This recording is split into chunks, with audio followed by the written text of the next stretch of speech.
Good morning. We're going to get started this morning with an invocation led by Pastor Janine Blount of Crestwood Vineyard Church, and that will be followed by the Pledge of Allegiance led by Emily Shade, representing Girl Scout Troop 5178. Please stand as you are able.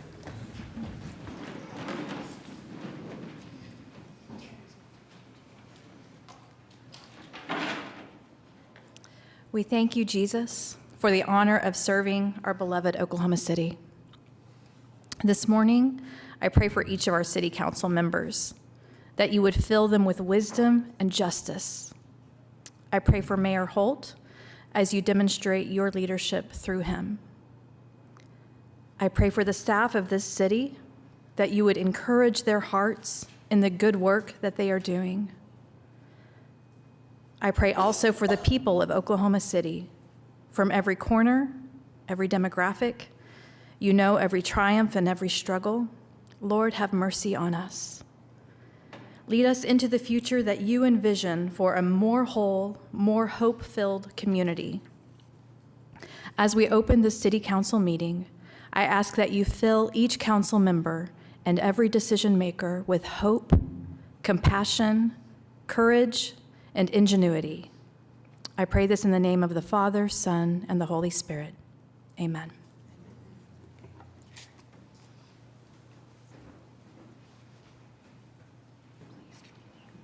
Please join me in the Pledge of Allegiance.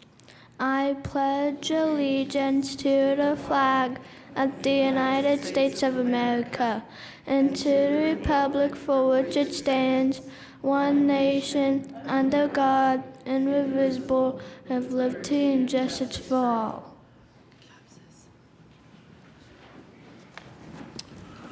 Thank you, Pastor Blount, and thank you, Emily. I call this meeting of the City Council to order, and we have a presentation to make, and so I'll ask our friends from the Oklahoma City film industry to join me down front.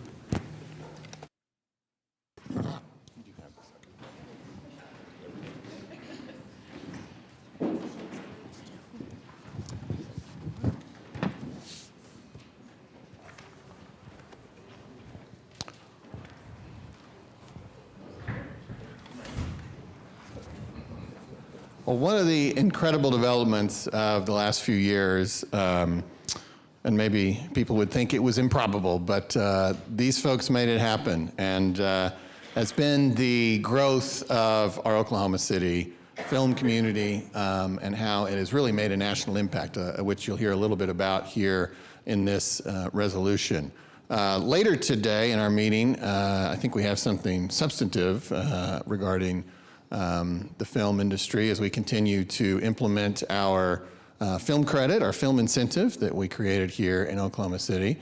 And also later today, I think we'll announce our official designation, which Jill Simpson may talk about here in a moment. But right at this moment, we just wanted to celebrate the film industry in Oklahoma City. And so I would ask the clerk to read this proclamation.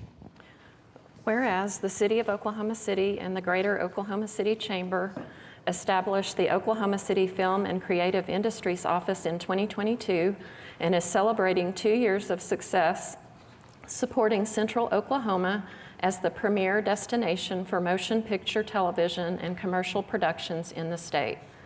And whereas the Oklahoma City Film and Creative Industries Office administers OKC's Film Incentive Program, connects film productions with local resources, provides location scouting services, offers an online directory to support local service companies, provides lodging assistance, and is the liaison between film companies and the city's Special Events Office. And whereas the Oklahoma City Film and Creative Industries Office emphasizes economic development, inclusivity, and the creation of a thriving production environment. And whereas, in addition to the state of Oklahoma's rebate program, Oklahoma City offers an incentive program to attract productions which encourages the film industry to flourish. And whereas the Oklahoma City Special Events Office in Public Information processed 177 permits for production companies to film in Oklahoma City over the past 3 years. Some of the biggest productions shot in Oklahoma City since 2021 include Agnes, American Ninja Warrior, American Underdog, Country Gold, Jurassic Pet, Reagan, Stillwater, Twisters, Tulsa King, and What Rhymes with Reason. And whereas the movie Twisters resulted in a $117 million impact statewide, with $42.6 million spent in Oklahoma City, involving more than 300 Oklahoma vendors, hiring more than 1,700 Oklahomans, and resulting in 28,000 hotel nights in OKC. And whereas Oklahoma City is the home of many successful production studios, including Prairie Surf Studios, Filmmakers Ranch, Boiling Point Media, Apex Post OKC, and One Set Studio, and was ranked 13th out of the top 25 major North American cities by Movie Maker magazine as the best places to live and work as a movie maker for 2025.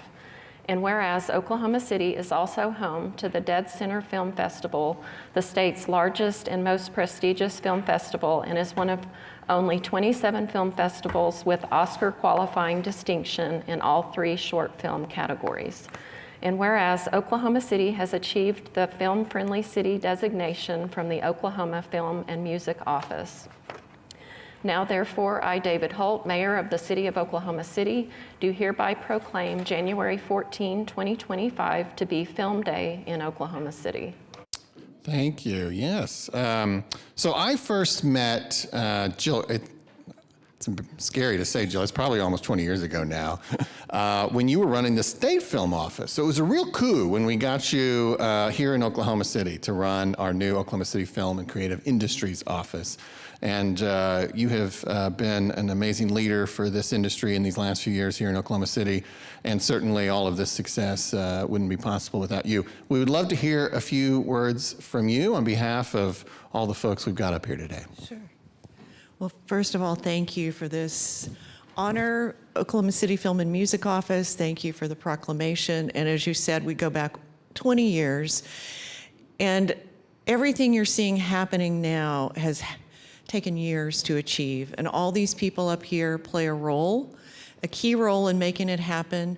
We're building a homegrown industry in Oklahoma and in Oklahoma City, and I am just blown away by the support of Oklahoma City, Mayor Holt, his team, the Economic Development Trust. We have an incentive program that is becoming popular. I'm about to recommend, I think, our 7th project today. We just got the final rebate application for Twisters. They spent more than they even thought they were going to spend here, which is a huge success. And we're at a critical time when we want to keep growing this, as we want to make this an Oklahoma industry for everybody. And I'm just really appreciative, and it makes me burst with pride to see how far we've come. So thank you, everybody who played a part in it. Absolutely. Let's hear it for all the folks up here. Thank you so much. Happy Film Day. Thank you.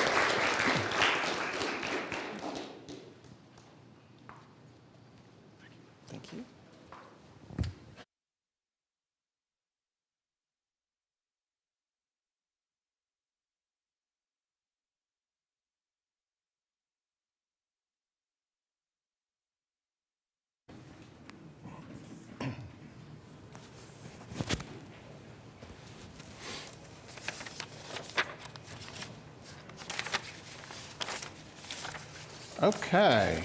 On Office of the Mayor, we have an appointment to the library, a reappointment to the Library Commission. We could take a motion on that.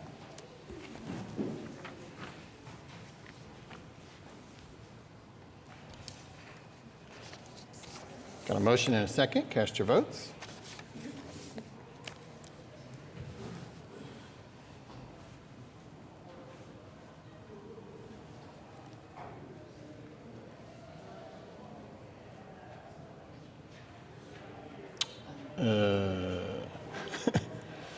We had several not recorded. Did it let you vote?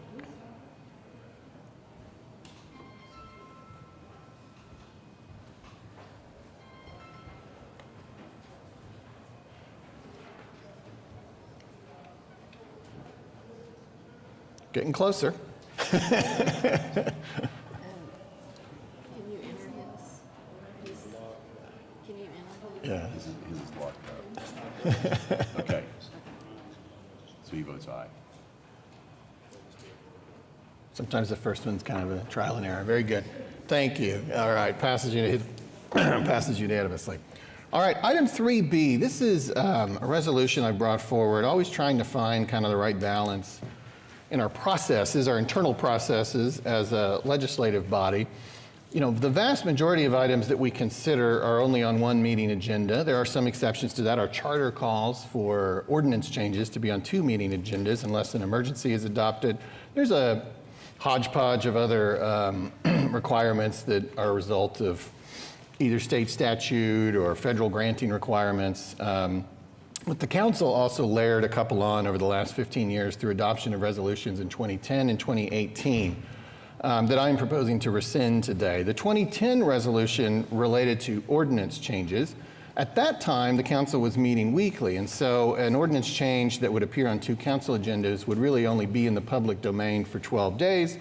But since that time, we now meet bi-weekly, which brings that total to 19 days, absent the 2010 resolution. But with the 2010 resolution, it's now at 32 days, and I really think that that was never the intent, and that the change in our schedule brought about the original intended outcome there. And then I voted for the resolutions in 2018 that I'm now proposing to rescind, but really have found that through the experience of the last 6 years, that they're just not necessary. I mean, that's a subjective view, and people can certainly have a different one, but I can't ultimately come up with a reason why these particular types of items, the sale of real property and economic development incentive allocations, should have a different hearing schedule than other items that that we entertain. So with that, I yield for, it's kind of a simple explanation. It's not a very complicated proposal. I yield for any questions or comments. So I just want to clarify. So I think the 2010 one makes a lot of sense because, like you mentioned, the schedule has changed. So it's sort of the same amount of time. It sounds like that, like you said, things are sort of in the public domain. I think I sort of have concerns particularly with the economic development items. So I just kind of want to clarify for those ones. So those would just be introduced and voted on in one meeting? Correct. Although to expand on that answer, if I may, those items are also considered publicly at economic development trusts. Sure. And then in some cases, Craig, correct me here, we will see them twice, right? Because our initial vote is to open a negotiation, right? And then later we actually have, like months later sometimes, we have a vote on the actual allocation. Is that correct? Right. So we'll do the allocation of funds, Sure. approve the allocation, but then they'll go back. So it'll be the Economic Development Trust. They'll approve the allocation. It'll come to Oklahoma to the council, be it approved as an allocation. Then it will go back with an economic development agreement in most cases to the Economic Development Trust, and then it comes to us on the concurrence docket in that case. So in those cases, they'll flow back through again. So yes to your question, literally, but with those added. Yeah, and I think I think the agreements sort of feel a little perfunctory because we don't really actually have any authority to like do anything about it at that point. We're just concurring.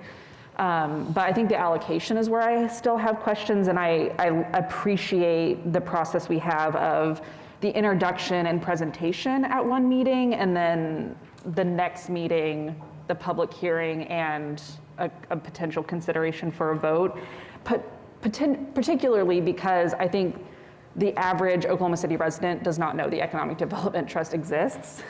And so they might hear about something going on, but don't really know like where they're supposed to be directing their sort of like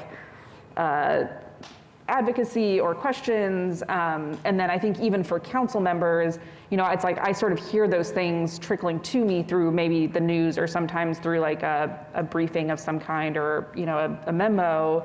But the ability to have the meeting with the introduction and presentation and then 2 weeks to kind of allow for more conversation, you know, talking to people, talking to the folks that are, you know, requesting the allocation, is a helpful process, just given our limited time as council members, to be able to get those things scheduled when they're not sort of on our docket, if you will.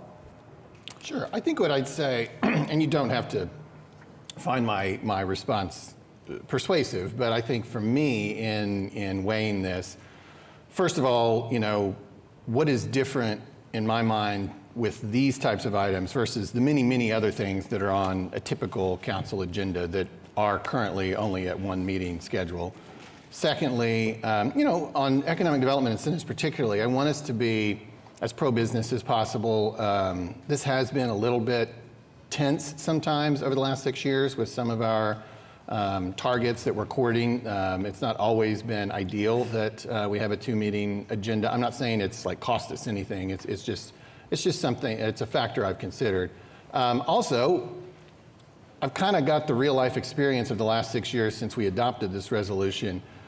I wouldn't say I could guarantee we've never had someone speak on one of these, but it's close to that. And so it doesn't seem like the necessity is there. And then finally, I would say if there's ever anything that people are concerned about on this body, I would say deferrals are generally pretty freely given. I'm not saying it's always a guarantee that a council member can get a deferral. But if there's really some question or some concern, we always have the power to slow down the process and add another meeting to this consideration of an item. So those would be my response to that. It is a weighing of interests, and this does not have to be a unanimous vote on this resolution if anyone is less than thrilled with every aspect of it. Well, and while we might not have had people come speak, I know I've taken the time often to take those 2 weeks between the introduction and the vote to have more conversations or, take meetings with people that have concerns, or questions, or even with, like I said, often the person presenting requesting the allocation, just to get a little more information if that meeting, more often than not, is not requested ahead of time, unless it's maybe like in my ward or something. And I think these are a little bit different in my mind because they are an allocation of funds that are the public's. And so, that's sort of where I'm sitting with it. I think, I appreciate the sort of that change in our schedule, but I think the introduction and presentation, at a meeting that we are the elected people. The Economic Development Trusts are not. I know there are a few people who are electeds on it, but they are on an elected body. And so having, trying to find that balance, I think for us, we have a little bit more, accountability to the public to have a little more time. So I guess my request is if we could consider a deferral of this to have more conversation about that item and maybe find an amendment to the 2018 resolution and maybe take a vote on the 2010. I don't know how procedurally we would be able to separate those, if we could vote on the 2010 one today and then defer the 2018 one for a little more conversation, or if there's a way to amend said resolution to sort of hold on to the 2018 one while still passing the 2010 one. I think what you could do, which would be efficient, is, because it didn't seem like there's a lot more, it's kind of just a difference of opinion. I think what you could do is move today to amend the resolution to take out the rescinding of the 2018 resolution relative to economic development incentives. And then we don't have to come up with the exact words because that's a fairly simple motion. Kenny would just clean it up if the amendment passed. Okay. Would you like to make that Yes, amendment? I'd like to make that motion. Okay. So the motion that Councilwoman Hammond is making is to amend the proposed resolution at 3B to delete the rescinding of the September 28th, 2018 resolution that pertains to the allocation of economic development incentives. Yeah, and before we vote on that, I'd like to echo on your comments. And I think the pro-business factor is what weighs really heavily on my mind as far as economic incentives are concerned. And I then thought about it this weekend, what are the procedural mechanisms that we have available to deal with this? And you brought up the deferral. We also have an emergency. So we have ways to deal with this if there's needed extra time for public comment. So I'm going to be voting against that amendment. Thank you. Okay. All right, why don't we bring that up electronically? You've heard it described. We have a motion and a second. Cast your votes.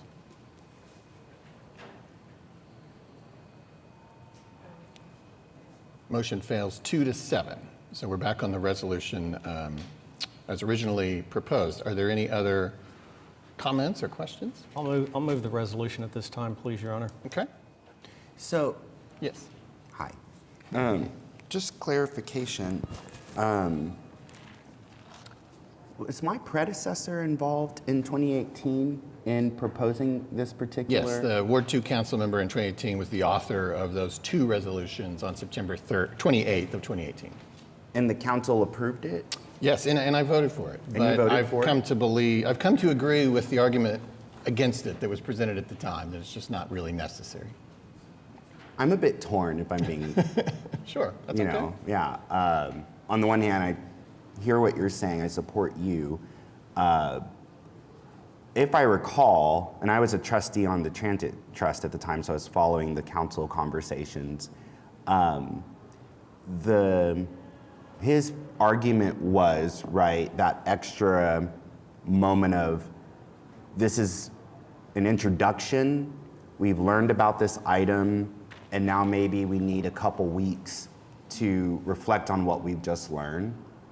I can't think of how many times on this horseshoe, right across from me, there has been a moment where something has come up from a Friday agenda, right? We learn about it this body learns about it on a Friday.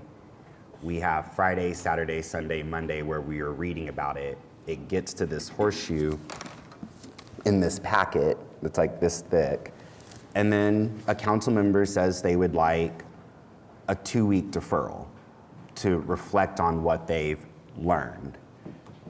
So when Councilman Shadid proposed that item back in 2018, I think he was, I know, because I had conversations about his concerns regarding that brief turnaround from the agenda becoming public to the Tuesday council meeting, that when he introduced that item, it was to give the council members and the public an additional time to reflect on, to Councilwoman Hammond's point, that, for example, if you have the Gold Dome coming up and you have $7 million worth of taxpayer dollars, $7 million, that then there was 2 weeks to reflect on the information that this body digest in the presentation. I understand, yeah. Do you see what I'm that's saying? the counter argument. So it kind of puts me in a very... You will not offend me, however you vote. You say that. I don't... I'll save that offense for some other initiative. This one is fine. It's a hard one for me because it is literally something my predecessor, that's what I would like for the public to think about here. My predecessor put that in motion. I do not always agree with my predecessor, as many people know, but it was just that extra couple weeks, and I'm not trying to be combative. No. It's just a little bit of a rock and a hard place, Mayor. Well, and I think, to your point about asking for deferrals and how that, in my experience of 6 years on the horseshoe, as someone who is often requests deferrals and is denied them, that is my concern, is not if there are concerns by one or two members not being granted that deferral with that time, particularly thinking about something like the Gold Dome, where it's something that's in my ward, when it's ward specific, it feels like maybe that would be granted, but just not having to throw the dice on that concerns me. based on how the makeup of council might change over time, and having something somewhat standard that the public can rely on is where I sort of sit, of people knowing sort of what to expect versus kind of having to throw the dice on whether a deferral will be approved or not, again, based on the makeup of council. So. And I would just add one more thing. I hear this language, pro-business, and I am pro-business. I have laid out on this council in detail how we could further invest in small businesses and getting people connected to becoming small business owners, taking up shop in our commercial corridors that we are redeveloping right now. I am pro-business.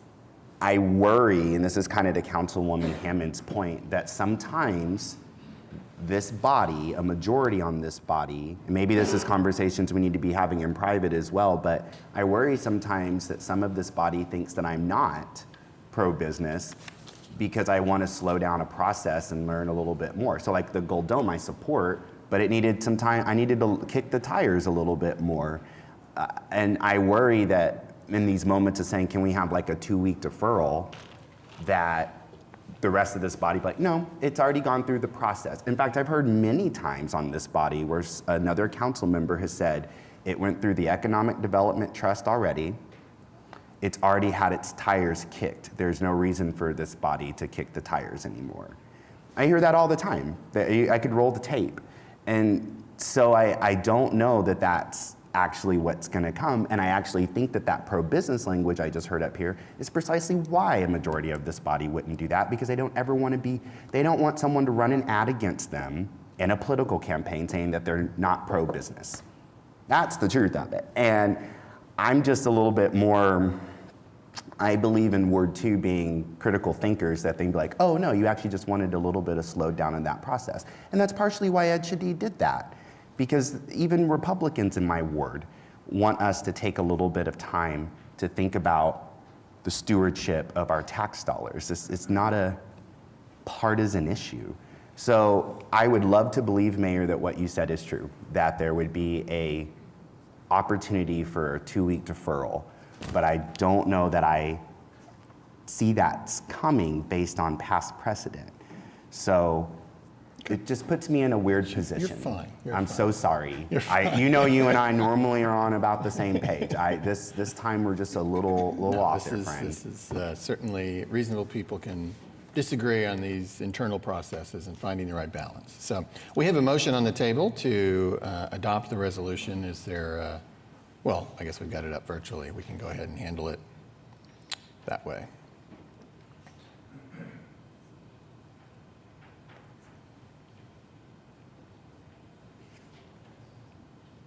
All right, we have working on it.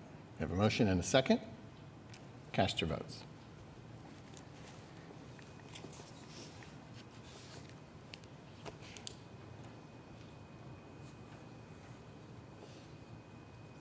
Which ward? Ward 8? Have you voted, Mark? I voted. Okay, he is. How do you wish to vote? I voted yes, please. Okay.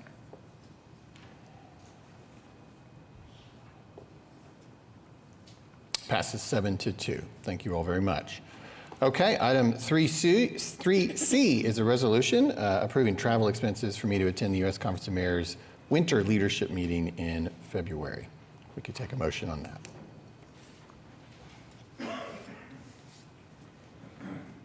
We have a motion and a second. Cast your votes.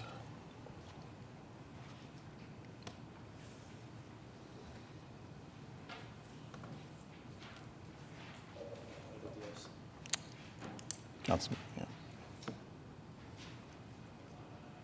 Passes 8-1, and with the required 6 affirmative votes. That concludes Office of the Mayor. Now we are at item 4, items from council. We have a resolution at item 4A approving travel expenses for council members Bradley Carter and Mark Stonecipher to attend the National League of Cities conference in DC in March. We have a motion and a second. Cast your votes. Passes 8-1, and with the necessary 6 affirmative votes. Item 5 are city manager reports. Mr. City Manager.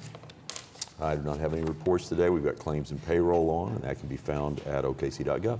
Thank you very much. Item 6, Journal of Council Proceedings. We have items A and B we could take with one motion.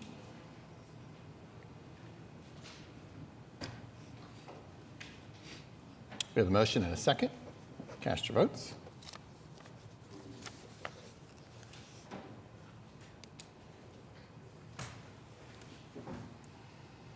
Passes unanimously. Item 7, request for uncontested continuances. Item 11B is already listed on the agenda as being deferred till January 28th. What else might we have, Mr. City Manager? We do have a few items on, starting on page 6, item 9AR. This is the Gold Dome project. There's no issue with the project. Everything's moving forward appropriately. Just had a conflict that came up that was out of the developer's control. Couldn't be here to present the project. So we're just going to strike this item, and then we'll bring it back at another date, probably next week, but I want to make sure we can get it scheduled properly. Next meeting, you mean? I'm sorry, next meeting. And then on page 9, item, that was 9AR. This one is 11H1 unsecured structures. All these items will be stricken from the agenda. Item A, 2517 Spring Valley Lane to rework as a dilapidated structure. Item B is 3831 Northwest 10th Street. The owner has secured. Item C is 2307 Southeast 13th Street. The owner is secured. And then on continuing page 9, item 11I1, abandoned buildings. These are stricken from the agenda for the same reasons as under unsecured structures. Item B, 3831 Northwest 10th Street, and item C, 2307 Southeast 13th Street. And that's all the items that I have. All right. With that objection, that will be the order. Item 8, revocable permits and events. We have none, so we will recess the council meeting and convene as the Oklahoma City Municipal Facilities Authority, where we have items A through D we could take with one motion. I have a motion and a second. Cast your votes.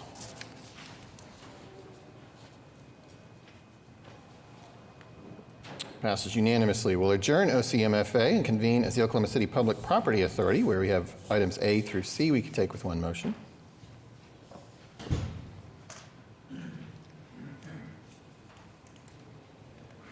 Got a motion and a second. Cast your votes.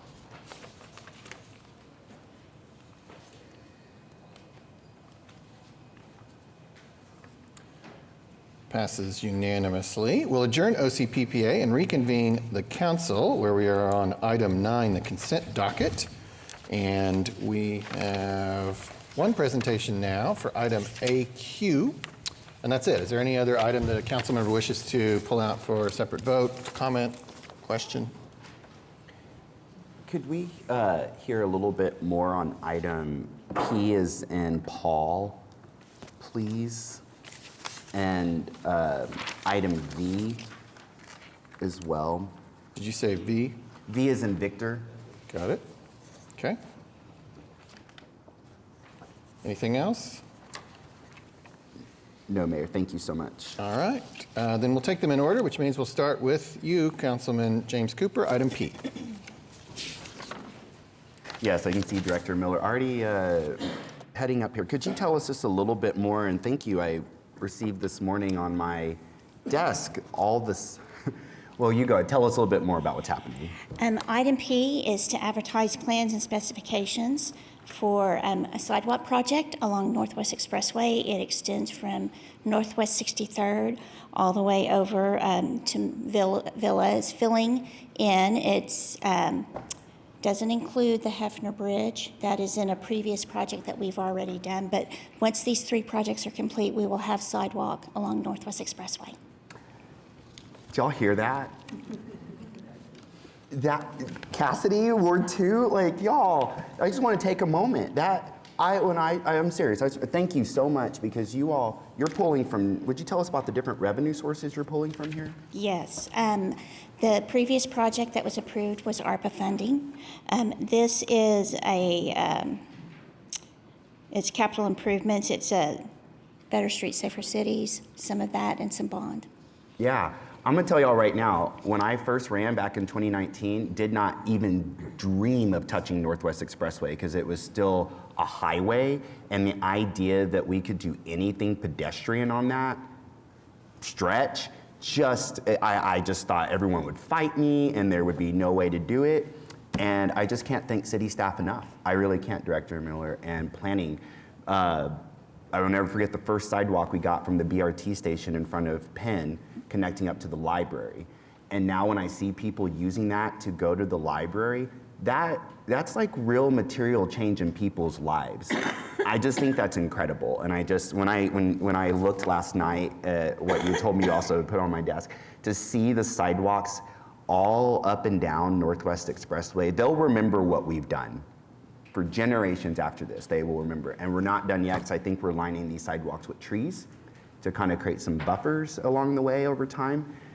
So for people feeling not safe walking that expressway. So just want you to know, it's ultimately about making that transit corridor a more pedestrian-friendly one. So people who are getting off those different BRT stations can have access into their neighborhoods and to the Oak, into Penn Square Mall, and to Belle Isle and Tegris, these sorts of things. So thanks. We'll stay with you, item V. Oh, Debbie yep. Miller, Public Works. Hi again. Sorry, I forgot to say that before. This is the final acceptance of a Phase 5 of Deep Fork Trail. This is the first phase that's been completed. It is from 63rd, it's on Graham from 63rd to the I-44 ramp. I'm very excited about this project too, especially because of the connectivity it gives us across, or under rather, I-44. I've heard some concerns, and I'm curious what we're doing as city staff related to, and I've had this concern, just kind of thinking about lighting and safety through there. And then homelessness continues to be an issue that we're addressing as a city. And I've heard some people, as the trail's been under construction, bring to my attention that they've seen some encampments back there. And so I'm just wondering, are we already coordinating with our homelessness service providers or Jamie Caves here in the city? What is our kind of plan to think about outreach to folk who might find themselves housing in various tents, et cetera, along this trail? Well, I know the Parks Department has been using some solar lighting to light some of their trails, and so we've been putting in those with all of the trails. Whenever we see an encampment, we do let the homeless outreach team know that we have found an encampment back there, and then we work with them however we can assist. Okay.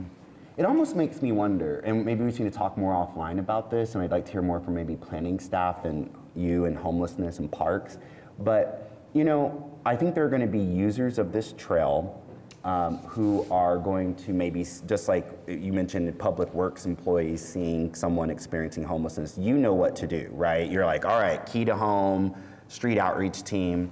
I almost wonder if there couldn't be again, just thinking aloud, and we can figure this out, but I almost wonder, what if there weren't signage along that trail that actually said, a version of what our little key to home pamphlet says, where it's almost like, see someone experiencing homelessness, contact the Action Center. And that might actually be something for the person experiencing homelessness too. Again, I'm just thinking aloud right now. This is something that again, kind of going to my earlier comments, a little bit more thought and kicking tires could probably even get it right. And maybe this is something we need to be thinking about. So I've heard people talk about the trails along the river too, right? I know, in fact, I think city manager and I'm seeing Councilwoman Peck nodding and agreeing, acknowledging that this has been an issue that I know you all have raised to me about the trail along the river. Maybe there are opportunities where if we can actually put public signage up to kind of empower people to be like, hey, when you see someone experiencing homelessness, this is who you need to reach out to. I'm not promising you all utopia and suddenly poof, it's all done, but at least this way, it could say, oh, I was on a jog and I saw someone and beep, beep, beep, beep, bop in my smartphone. Yeah, I think that's a really good idea that we can look at what we can do to better communicate that, and signage can be one. I would just say what you said about key to home, developing a strategy where we're all working together as a team and then trying to direct all those calls into Action Center certainly simplifies the messaging on that and makes it easier to communicate that. So we'll look at different ways that we might be able to do that. Yeah, thank you. Thank you, Director Miller.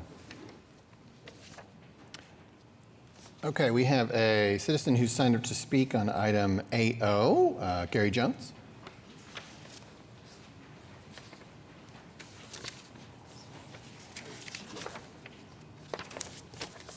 Good morning, Mayor, City Council.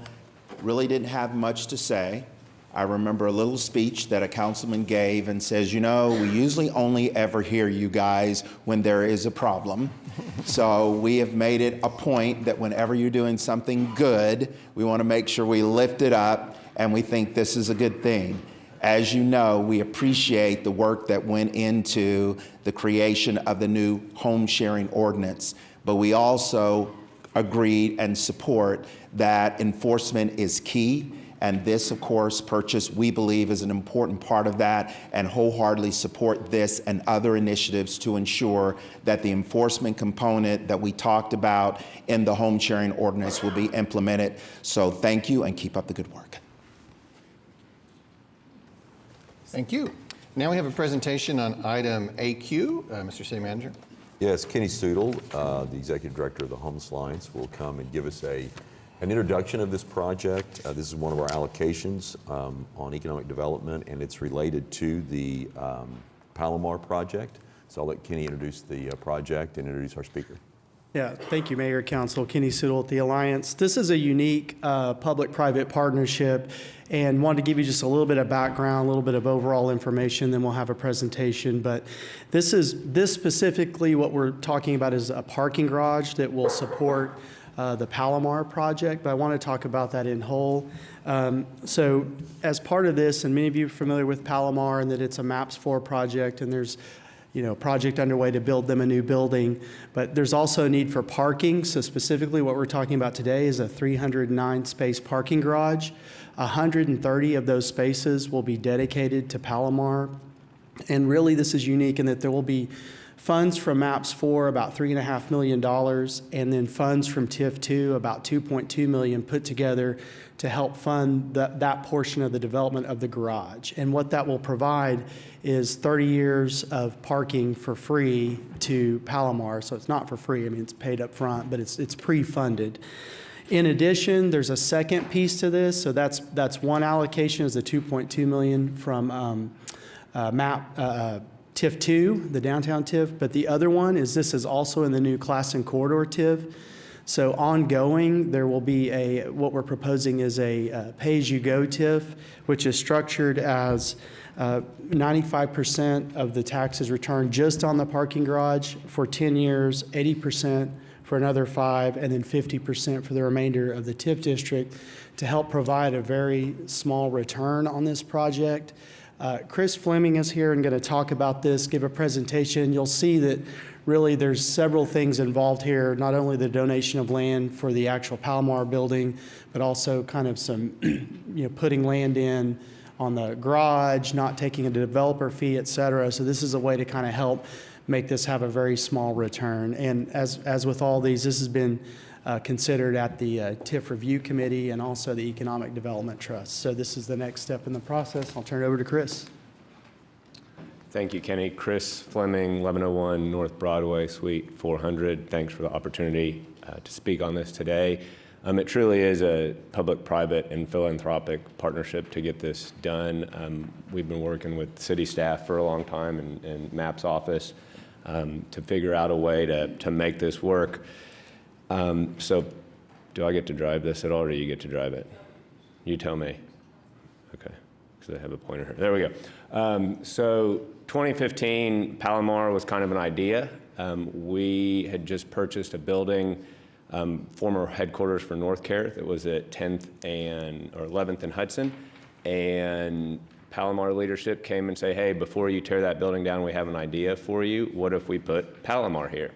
And so we worked on that with Palomar. We structured a financial arrangement where basically the operating costs of the building are what they pay in rent. And so to kind of put that in easy terms, it's like less than half of what it would cost for a self-storage unit on a per square foot basis is what Palomar's paid in rent. Since its beginning in 2017, they moved in. 2018, 2019, kind of the idea, including it into MAPS 4, came about, and then here 2026, everything goes right, they should open in the new facility. Currently, the facility again is 11th and Hudson, which is in Midtown, which is along the streetcar route.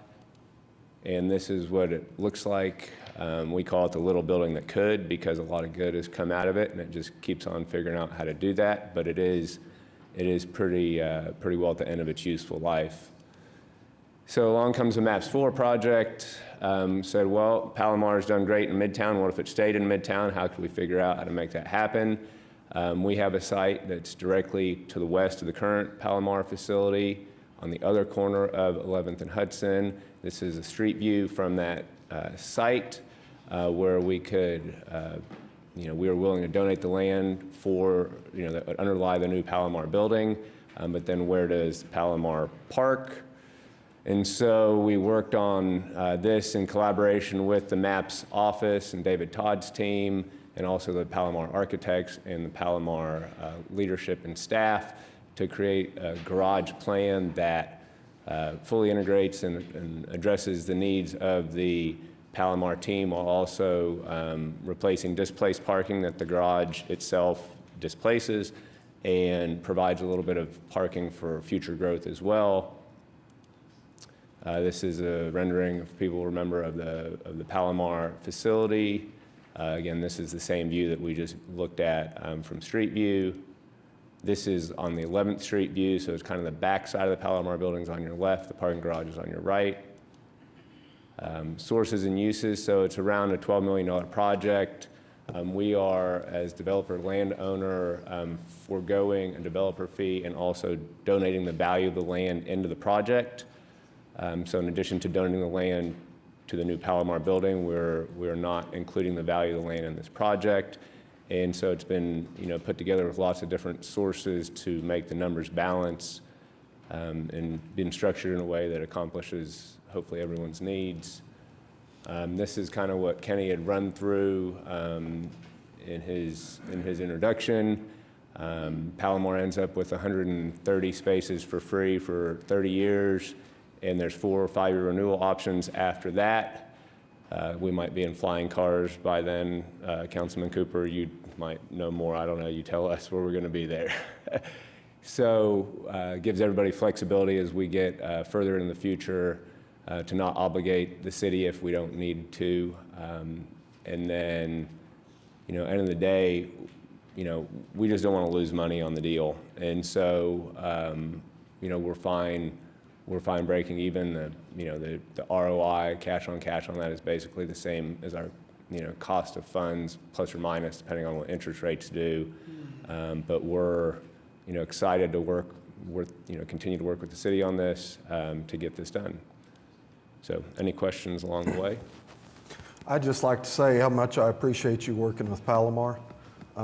Great organization that does fantastic things for our community. So, thank you for that. Yep, we agree. And I'm really glad Councilman Stone slowed us down there and acknowledged the actual service that Palomar provides. Yep. I was in Southeast Oklahoma this weekend, which is where my father and mother are from. Mom's from Texarkana, and as I've spoken from this horseshoe before, in my mom's first marriage, there was incredible violence, and in the second marriage, unfortunately, with my father, there was that violence as well. But Oklahoma seems to be, is it number 2 in the country for domestic violence? Number 2. So what was happening in my home is unfortunately something that haunts many homes in this state. And I just pulled up an article, when it comes to women, there was a recent article that said that women's economic and social well-being, that Oklahoma ranks 50. So when you heard me earlier talk about being pro-business, what I mean is I think we have to make sure women are, and not just women, but anybody has the tools they need to be able to take care of themselves when they are in a relationship with somebody else. And oftentimes people will use economics over their partner to keep them in these dangerous relationships. I've had middle school students whose parents have gotten out of those situations and have talked to me about the economic violence done to them. No, don't leave this relationship. You'll never you'll never be able to take care of yourself, ma'am, these sorts of things. So I'm glad you slowed us down there, Todd, because I think we need to remember why we're doing this service. So when we are sending a message out to the rest of the country that Oklahoma is open for business and they see these statistics saying that we're number 50, Oklahoma City, it's important we say that in this city, we are combating those statistics, that the city is getting it better than the state. And that will attract more businesses here when we say that we are doing it right in this city. That is an important message we have got to contribute as we are trying to attract business and retain our people. That needs to be part of the conversation. Thank you. You may have mentioned it, or Kenny may have, and I may have just missed it, but we have 130 dedicated parking spaces for Palomar. The other 179 purpose usage. So they'll support, one, they're displacing around 100, so the garage displaces about 100 spots that exist on the surface today. So part of it is for that, to replace those displaced spots, and then part of it can serve, it's called a catalyst for future development in the neighborhood. Yeah, the growing businesses in that area. Yes. It will serve the hotels, the restaurants, Absolutely, and the yes. businesses. Thank you. Yep. Okay. Okay, thank you very much. All right.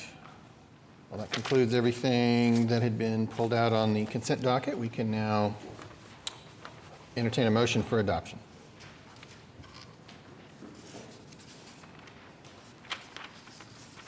We have a motion and a second. Cast your votes.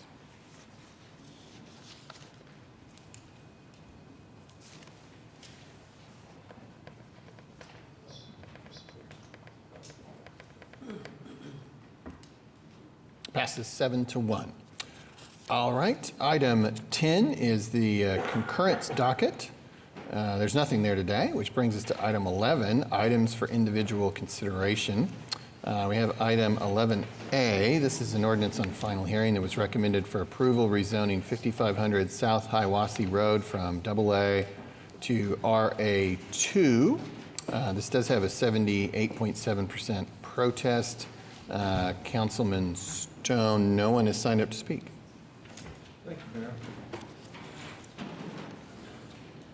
Thank you, Mayor. This project has gone from originally half-acre lots to now minimum 2-acre size lots. So it looks like a maximum of 12 lots total on the whole project. And with that, I'll go ahead and move for its approval.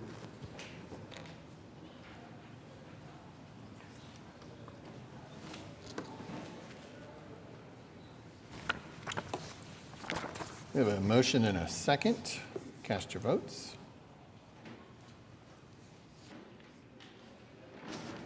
Passes unanimously and with the necessary supermajority caused by the protest. All right, we're at item B. This is an ordinance on final hearing that was I'm sorry, what? Oh, yes, you're absolutely right. Yes, this is deferred already. Sorry. Item C is an ordinance on final hearing that was recommended for approval, rezoning 6401 Shiloh Boulevard from PUD 1933 to PUD 2033. Councilwoman Peck, no one has signed up to speak. All right. I've received a handful of protest emails. So, David, if you wouldn't mind just coming up and talking to the body about the changes that the developer has made through the community meetings and that sort of thing. Sure. David Box, 525 Northwest 11th Street. Sarah, could you show me the site plan, please? So, as you mentioned, we had a community meeting before Planning Commission. And one of the concerns that was raised was proximity of our site to their homes to the west. And so what we ended up doing was we proposed a setback of 115 feet. So the closest structure will be 115 feet from the property line. We moved the dumpster location. We added a playground. We added very specific language as it relates to landscaping. In fact, yes, Nate Clare, who is the chairman of the Planning Commission, who's also here with us, is a landscape architect. And so if you read the language in our PUD about landscaping, it's very specific on types of trees, berm requirements, spacing of trees, all to provide a nice transition from the single family to ours. We also modified building height. Also worth noting, we are on State Highway frontage, and we have commercial to our north, duplex to our south. So it is in an area where you would expect to see higher density residential. So with that and the changes made with the TEs reflected on your memo, Planning Commission did provide a recommendation for approval.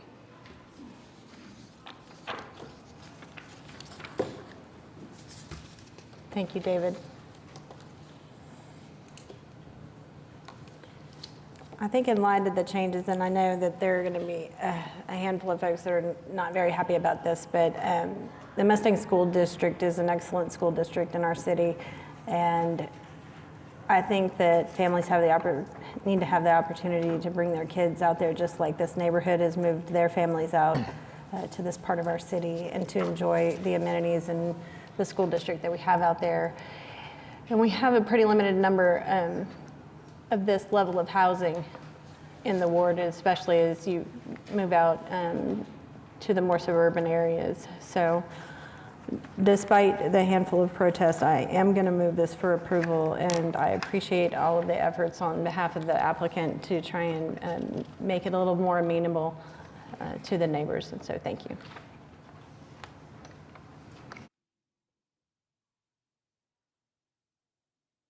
All right, we have a motion and a second.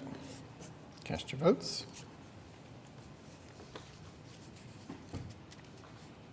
Thank you. Passes unanimously. Item D is an ordinance on final hearing recommended for approval, rezoning 3600 Northwest 178th Street from C3 AA and PUD 995 to PUD 2036. Councilman Stonecipher, no one is signed up to speak. Thank you. This is an application to allow office and commercial uses in our Northwest Oklahoma City at 178th Street. There were no protests, so I'll move for its approval at this time, please.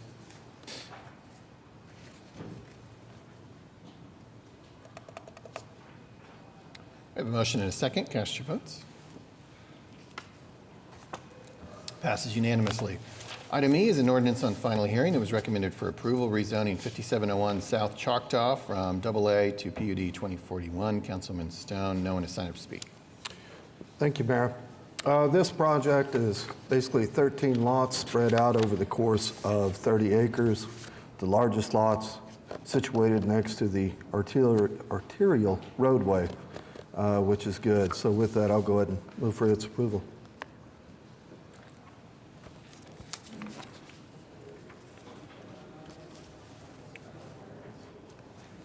Got a motion and a second. Cast your votes.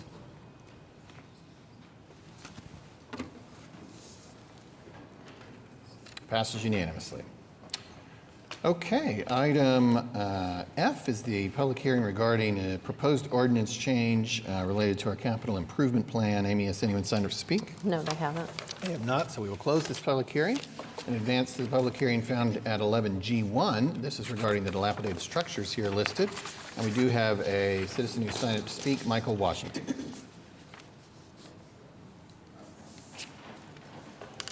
"100 Park Place, Michael Washington.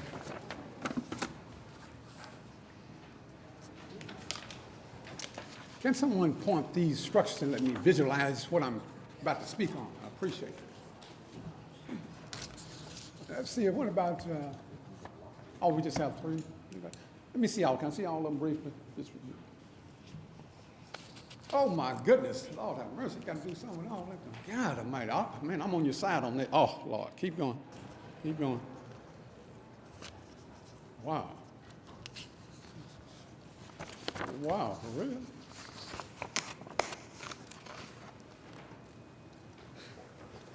Okay, I got you.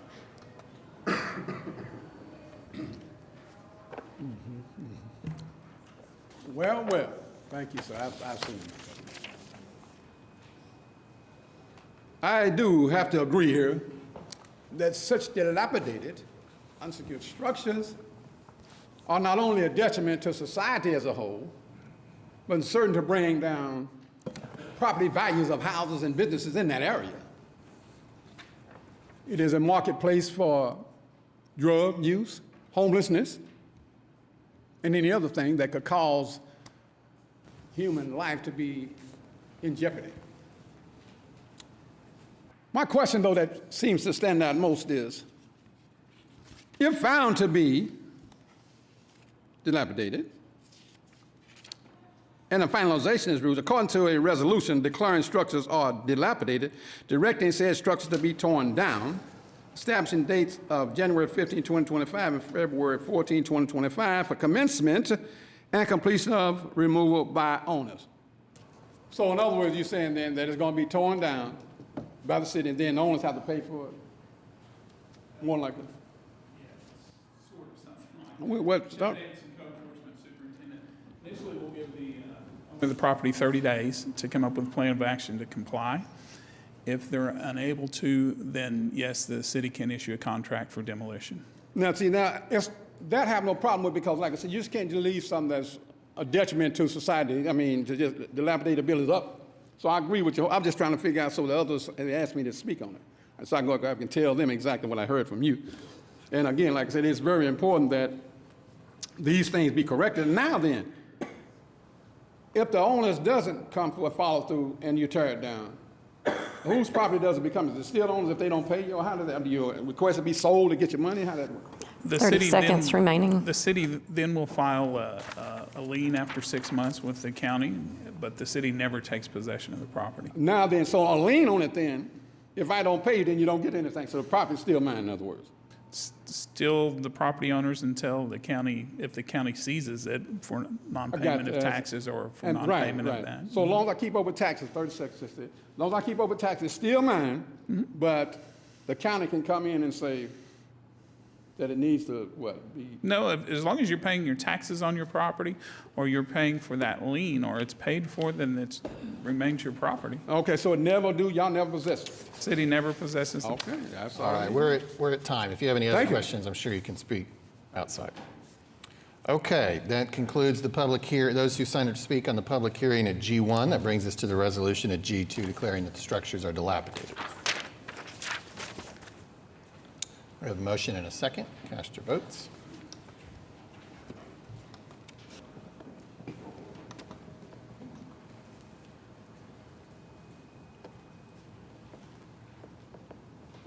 Passes unanimously. All right. H1 is the public hearing regarding the unsecured structures here listed, except for those previously struck. Amy, has anyone signed up to speak? No, they haven't. They have not, and so we will advance to the resolution found at H2 declaring that the structures are unsecured. We have a motion and a second. Cast your votes.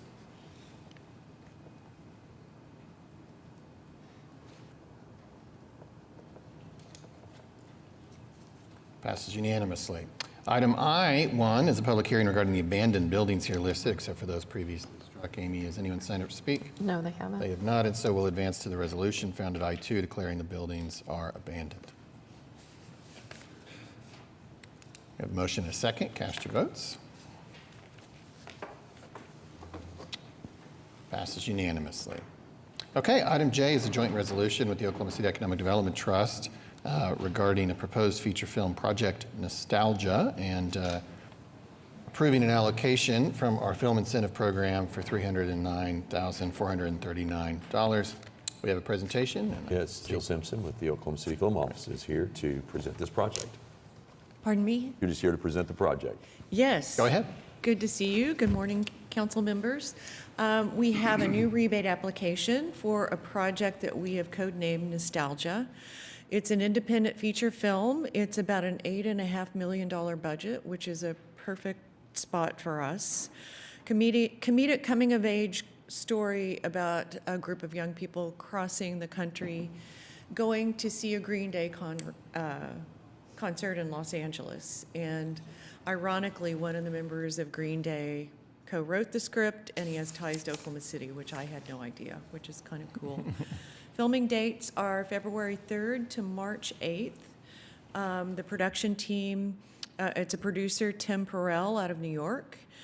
They're filming at various locations around Oklahoma City. There is no stage filming on this film. It's all practical locations. Name cast attached. And it's a really exciting, interesting project that we're thrilled to have. They're intending to hire 85% of their crew locally. Their anticipated Oklahoma City expenditure is almost $6.2 million. They qualify at the 5% level. They would have met all the criteria for 10% other than they're only filming half of the film here. They're qualified for the state rebate. Their expenditures are going to be more than $500,000. Right now, there is some question over their production schedule. It's in flux a little bit, so I am in direct contact with the producers on a regular basis. If at any point it appears they're not going to meet the 50% requirement, I will be in immediate contact with you and we'll deal with it at the contract phase. But right now, they're trying to find. Everything takes place here except for 4 days in Los Angeles at the Palladium, but we're looking to find some exterior locations here that would pull some days back to Oklahoma City. So that's the question mark. Moving on. Recommended rebate allocation for the project at 5% is $309,439. The estimated number of local hires is 756 people. And that translates to 3,500 work days, 85% Oklahoma City residents. Qualifying labor income is a little over $4.1 million. Right now, the schedule is in flux, as I just described, and we're looking at anywhere from 13 to 18 days in Oklahoma City. Post-production is still to be determined. Trying to get to 52% filming days in Oklahoma City, 85% of local crew, majority of vendors will be Oklahoma City vendors. And these are the numbers after we ran them through our economic impact modeler at the Oklahoma City Chamber. The total impact for this film is $14.3 million. Jobs supported, direct and indirect, are 812. Labor income is at $6.8 million. Qualified expenditures are roughly a little below $6.2 million. The taxable expenditures would be $779,100. Below the line salary and per diem for crew and some of the day player cast is $3,440,206. Above the line salary capped at 25% of the total spend, $687,106. Does anybody have any questions? Okay, thank you. Thank you. Okay, so you've heard the explanation. We now have the opportunity to move the joint resolution.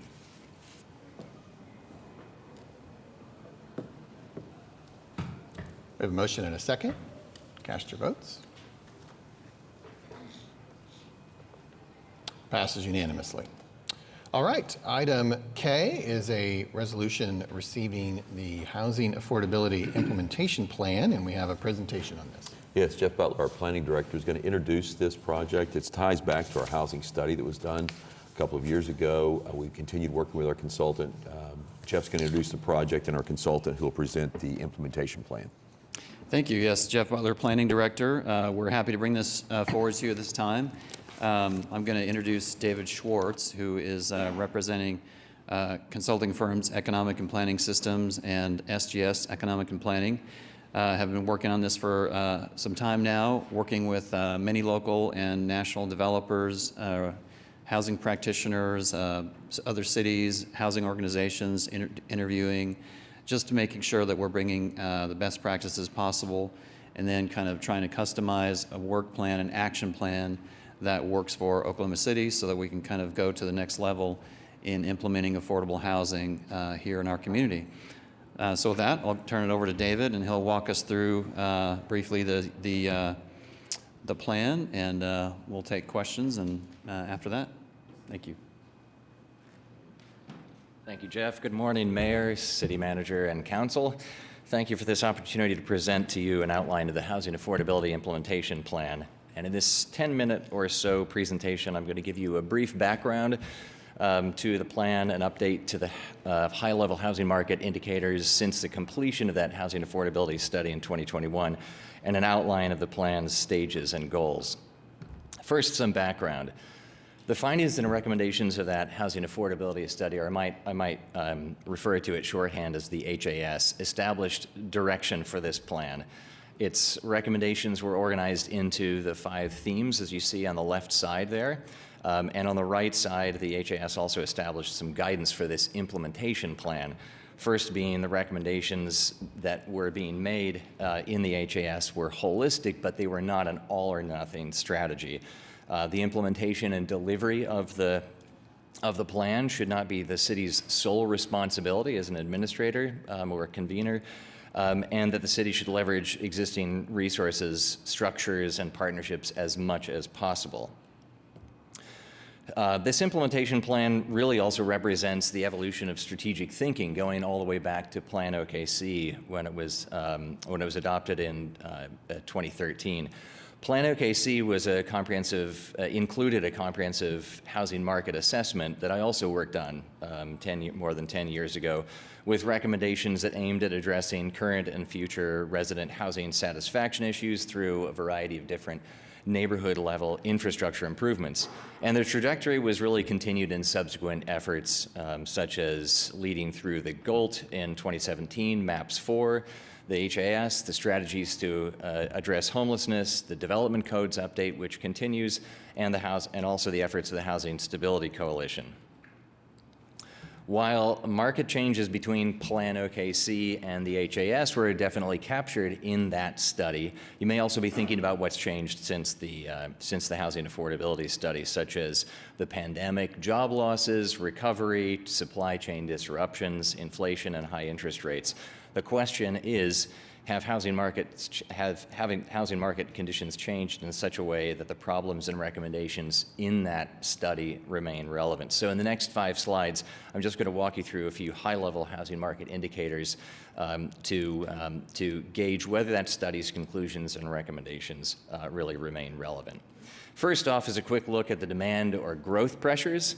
At the time we completed the HAS, the city's number of households had grown by approximately 20,000, 65% of which were renters between that time. But in the 3 years since, for which data are available from the U.S. Census in the correct variable format, the city has experienced 4 times that growth, increasing by 27,000 households, in immense growth pressure on just a few years. And the complexion of the growth has flipped from back to somewhat of a normal owner-renter distribution of 65% owners. With that substantial attention being paid to markets and development feasibility in the past few years, we expected to see a few trends. So thanks to Gary Jones, his colleagues at Oakmar, we were able to update some of the MLS data here in the slide, which is shown. So when we left things off in 2021, average prices were approximately $200,000 for an existing and new average existing home price.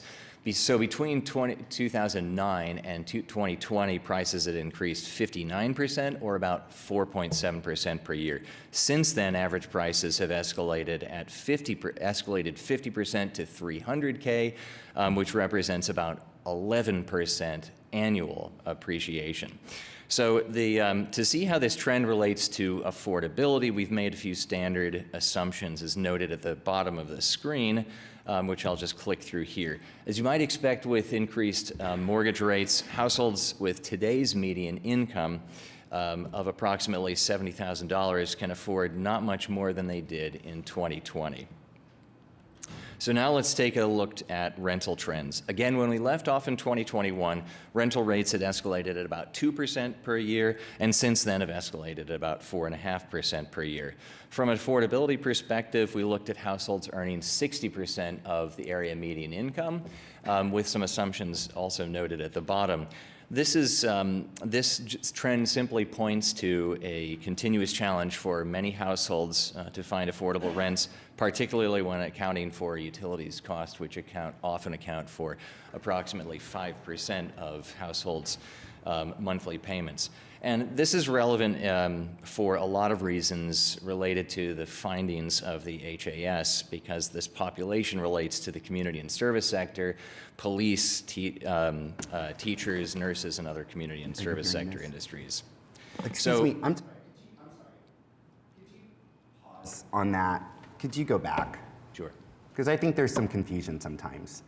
Who are we talking about here who's in this income bracket and the amount of money that they're making a year? Because I think sometimes people would just slow down a little bit on this particular number, because I think there are still some people who think that as long as you've gone to college and you have good skills, you should be able to afford the rent in Oklahoma City. You should be able to afford to buy a house in Oklahoma City, so long as you played by the rules and did it quite right. I don't think that's what I'm hearing from you right now. Like, who is in this income bracket? Who are our people? What is the percent of our people who would have a struggle paying the current rents and owning a home right now? It's a good question, Councilman Cooper. I think that actually the next, while I can appreciate that there's a lot of information on this page, this next slide does speak perhaps more to your question and more to your concern regarding how much of one's income is being spent on housing and or rent. So if we take a look at these cost burden numbers, I think it's first important to define that when a household is spending more than 30% of its gross income on housing or rent, we say that they're cost burdened. So at the completion of the HAS, there were approximately 68,000, and that number is actually not notated on the graph, I apologize, but at the time of the completion in 2021, and using 2019 data points, for that study, there were approximately 68,000 cost burden households in the city. That accounts for 28% of all the households in the city. And a majority of those were renters, and a majority of, those renter numbers are shown here in the dotted blue line, and renters earning less than 60% of area median income are noted in the solid blue line, which account for nearly all of the cost burden renters. So when we're talking about those affordability trends, Councilman Cooper, in the previous slide, and frankly for all of you to understand these metrics, we're talking about a sizable number of people who don't share in that same sort of, shall we say, prosperity that the remainder of the community is. I think it's important to note that in light of all of the presentations and all the context of economic development and really good things that are happening in the city, the HAS pointed out to a bit of a tale of two cities. There are two things going on. The city, in large part, is an affordable place to live, but that prosperity and that access to affordability and safe and habitable housing isn't shared by all. And I think that this trend in cost burden highlights where that vulnerable population is, and why the scale of needs and the targets that were identified in that study, which this plan is sort of oriented around addressing, are so important to acknowledge. Thank you. So as we continue down this line here, you can see, I mean, I think it's relevant to point out, and you may have already looked at this on the right side of the screen, the number of cost burden households has increased by nearly 9,000 in just the last 3 years of available data. The number of cost burden renters has increased by 6,500, and nearly all of whom were renters earning less than 60% of AMI. In the final look into housing metrics that underpin some of the critical housing affordability study findings and recommendations are loan denial rates and eviction rates. In brief, loan denial rates, as you can see on the left side of the screen in the completion of the HAS, were above national averages, 8.5% loan denial citywide, with 13.5% loan denial rate among African American prospective home buyers. Those were higher than the national averages, about 6.5% and more about 10 to 11%. And by 2023, those loan denial rates in general had escalated, with loan denial rate reasons being primarily debt to income levels and poor credit history. For renters, eviction rates have remained stubbornly high, also above national averages at 14% experiencing eviction. So reflecting on these market updates, I think it's reasonable to say that the scale of the problem is still relevant and still applicable, as are the recommendations intended for exploration through this plan. So if you have this plan in front of you, the material on the next few slides will closely follow Table 6 on page 25. First, stage one. It's important to point out that this plan is also not a rigid pathway, but a series of guidelines for establishing accountability. On the left side there, setting priorities for staffing and organizational structure. The second column, setting priorities for local investment, which is really about leveraging a variety of sources such as zoning, economic resources, public land, public finance resources like TIF or GOLT. And it's also about setting priorities and evaluating opportunities to leverage partnerships all the way on the right-hand side. Existing partnerships, emerging partnerships, non-traditional partnerships with business sector partners and or philanthropy, and also exploring national partner potentials. So once those priorities have been established and opportunities begin to emerge, stage two provides guidance for, on one hand, improving development process efficiencies on the left side, expanding existing programs to meet scaled needs as may be identified in the priority setting. For example, the major minor rehab program that the city already has and the down payment assistance program the city already has. The third column, establishing and exploring new programs such as introduction of a scaled, affordable rental rehab program, a revolving loan fund, and also a process for facilitating the establishment of a community land trust. And finally, the last pillar in this stage is to maintain the momentum that has been generated by a variety of those efforts that continue today, such as the Housing Stability Coalition, the Development Codes update, and other structures to improve landlord-tenant relations and also align with the Key to Home partnership efforts. So down the line, when some but not necessarily all of these initiatives may be up and running and metrics have been collected, this stage offers guidance for evaluating programs, for refining partner roles and responsibilities, and also refining administrative and organizational structures. Again, this stage would not occur at a specified point in time. It may be somewhere 5 to 10 years from now. It also is a reflection of the flexibility that is built into this plan and not tied to the completion or adoption of any particular program or outcome. So pulling our view back to 2025, these next steps in front of you represent a first shovel in the ground, so to speak. So securing funding for a principal housing position, that key role, a role that will be central for coordinating processes in this plan, the creation of an advisory group, a body accountable to the public, who will provide input to decisions and guidance at critical junctures. And then progress on those first two goals will increase the chances of being able to leverage outside capacity and capital as much as possible through those next three pieces. And as I close the presentation, I'd just like to point out how taking action on these steps up front will be instrumental in laying a foundation for a positive longer-term trajectory. So thank you again for letting me present to you, and I'm available for questions, as are colleagues in the planning department. I think some of the information that's been provided to me recently is that cities that have continued to add to its housing stock have been able to lower the rent growth rates.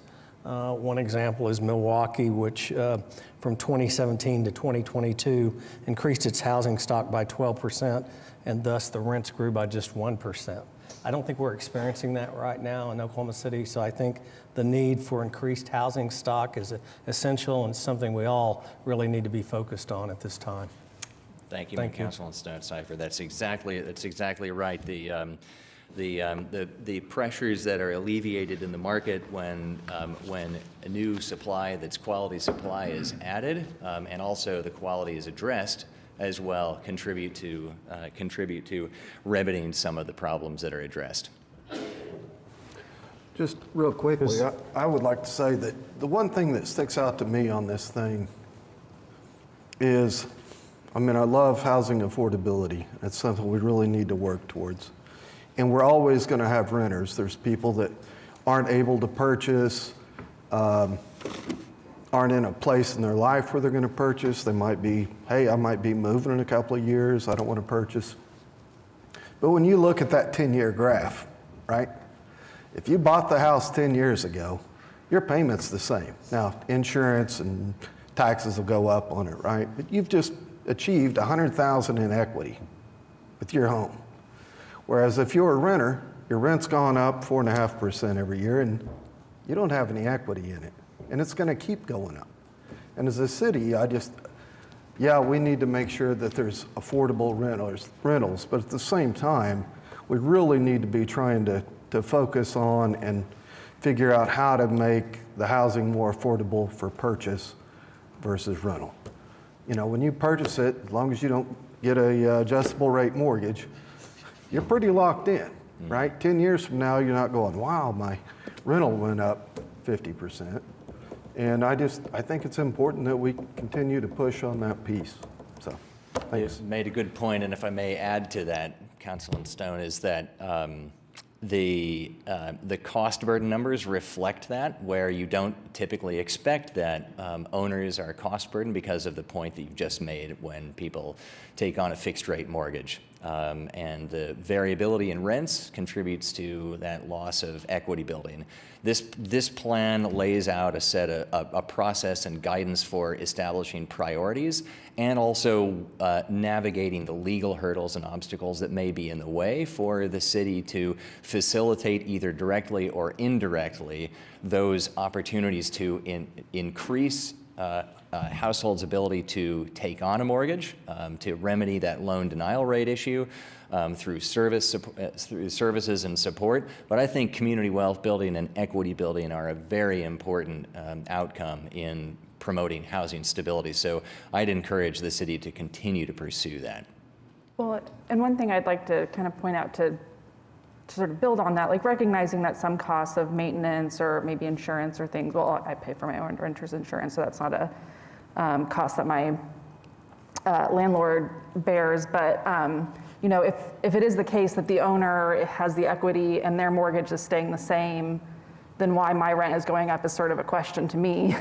Because if their costs that they're paying to the bank are not going up, why my rent needs to go up at a higher rate to quote unquote achieve market is always the question that I have for my property manager every time they send me a lease renewal.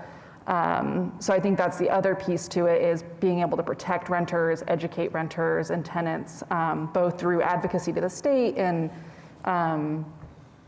making sure, you know, our Landlord-Tenant Act is modernized and brought into some sort of balance, so that tenants have more legal protections and sort of, just like a level playing ground with the person whose mortgage they're paying, but also from the city perspective, you know, being involved in, and maybe it is just as a coordinating role through, you know, tenant education, renters' rights, so that, you know, renters have a better sense of where they can sort of push the issue, especially for landlords that are really taking advantage of their tenants. But that's always the sort of question that continues to loom for me, is that if someone's mortgage is staying the same, why am I paying more to them year to year if the cost to, you know, do maintenance and some of those other things are maybe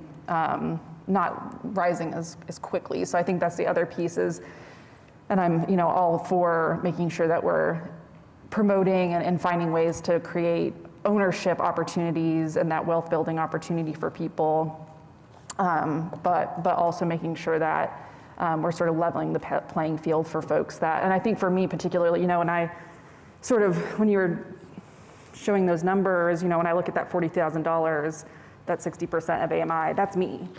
Like without my council salary, which is not a thing that I will have in perpetuity, you know, when one day I'm not on council, my salary goes back to my nonprofit salary. And some folks might argue, well, that's the path you chose, and so you need to bear that burden. But, you know, I also would argue that like people that work in nonprofits, people who are baristas in the service industry, or teachers, like those are all people that play a role in our community that I want to have there. You know, I want like my barista to be able to afford a place to live nearby, because like I want my fancy coffee, but also I want, you know, the teachers at the local elementary school to be able to live in the neighborhood or live near, you know, live in the community that they are serving, to whatever degree they're, you know, and to have the options available to them to do so, and not feel like they have to, you know, sort of be crunched based on the stagnation of their wages. So I think that's too, I mean, to Councilman Cooper's point about kind of like talking about who these folks are, you know, again, it's kind of going back to that arena conversation. Like, I want the folks that work at the arena to not have an hour commute because they feel like they need to live, you know, in a suburb or live in substandard housing because they're not being paid, you know, good wages. You know, and so I think there's kind of that position, that too, of like putting a face to folks that are experiencing this burden. And I think for me, you know, I feel very lucky and I'm very privileged and blessed to not have student debt. Like my parents were able to, and through scholarships, I was able to avoid student debt. That's not the case for a lot of people in my generation, especially if they are first-time college attenders or any sort of secondary education that they've had to pay for. And so, you know, and I don't have the cost burden of a car. So, you know, I think I feel like I am in a financial place that gives me some of that flexibility that a lot of people don't find themselves having, especially if they are working in a job that is not providing them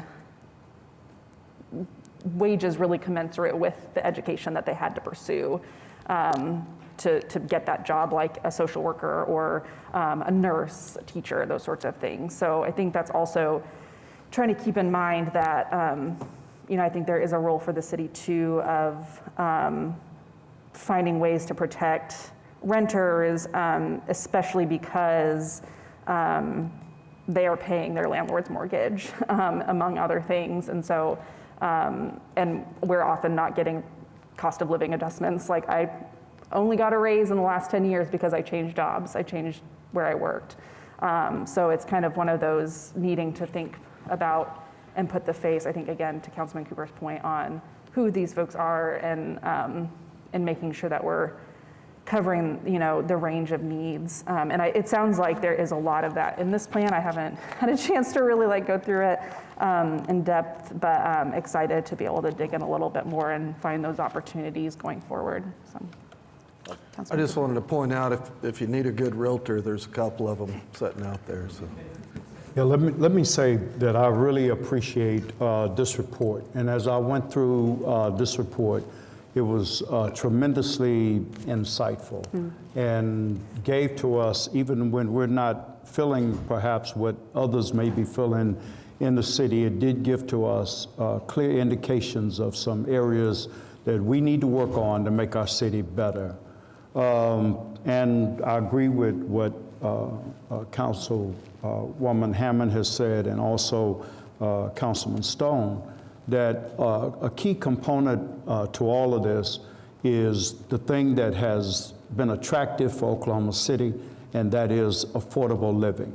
And for many are not experiencing that. So then there's the key components of capacity building.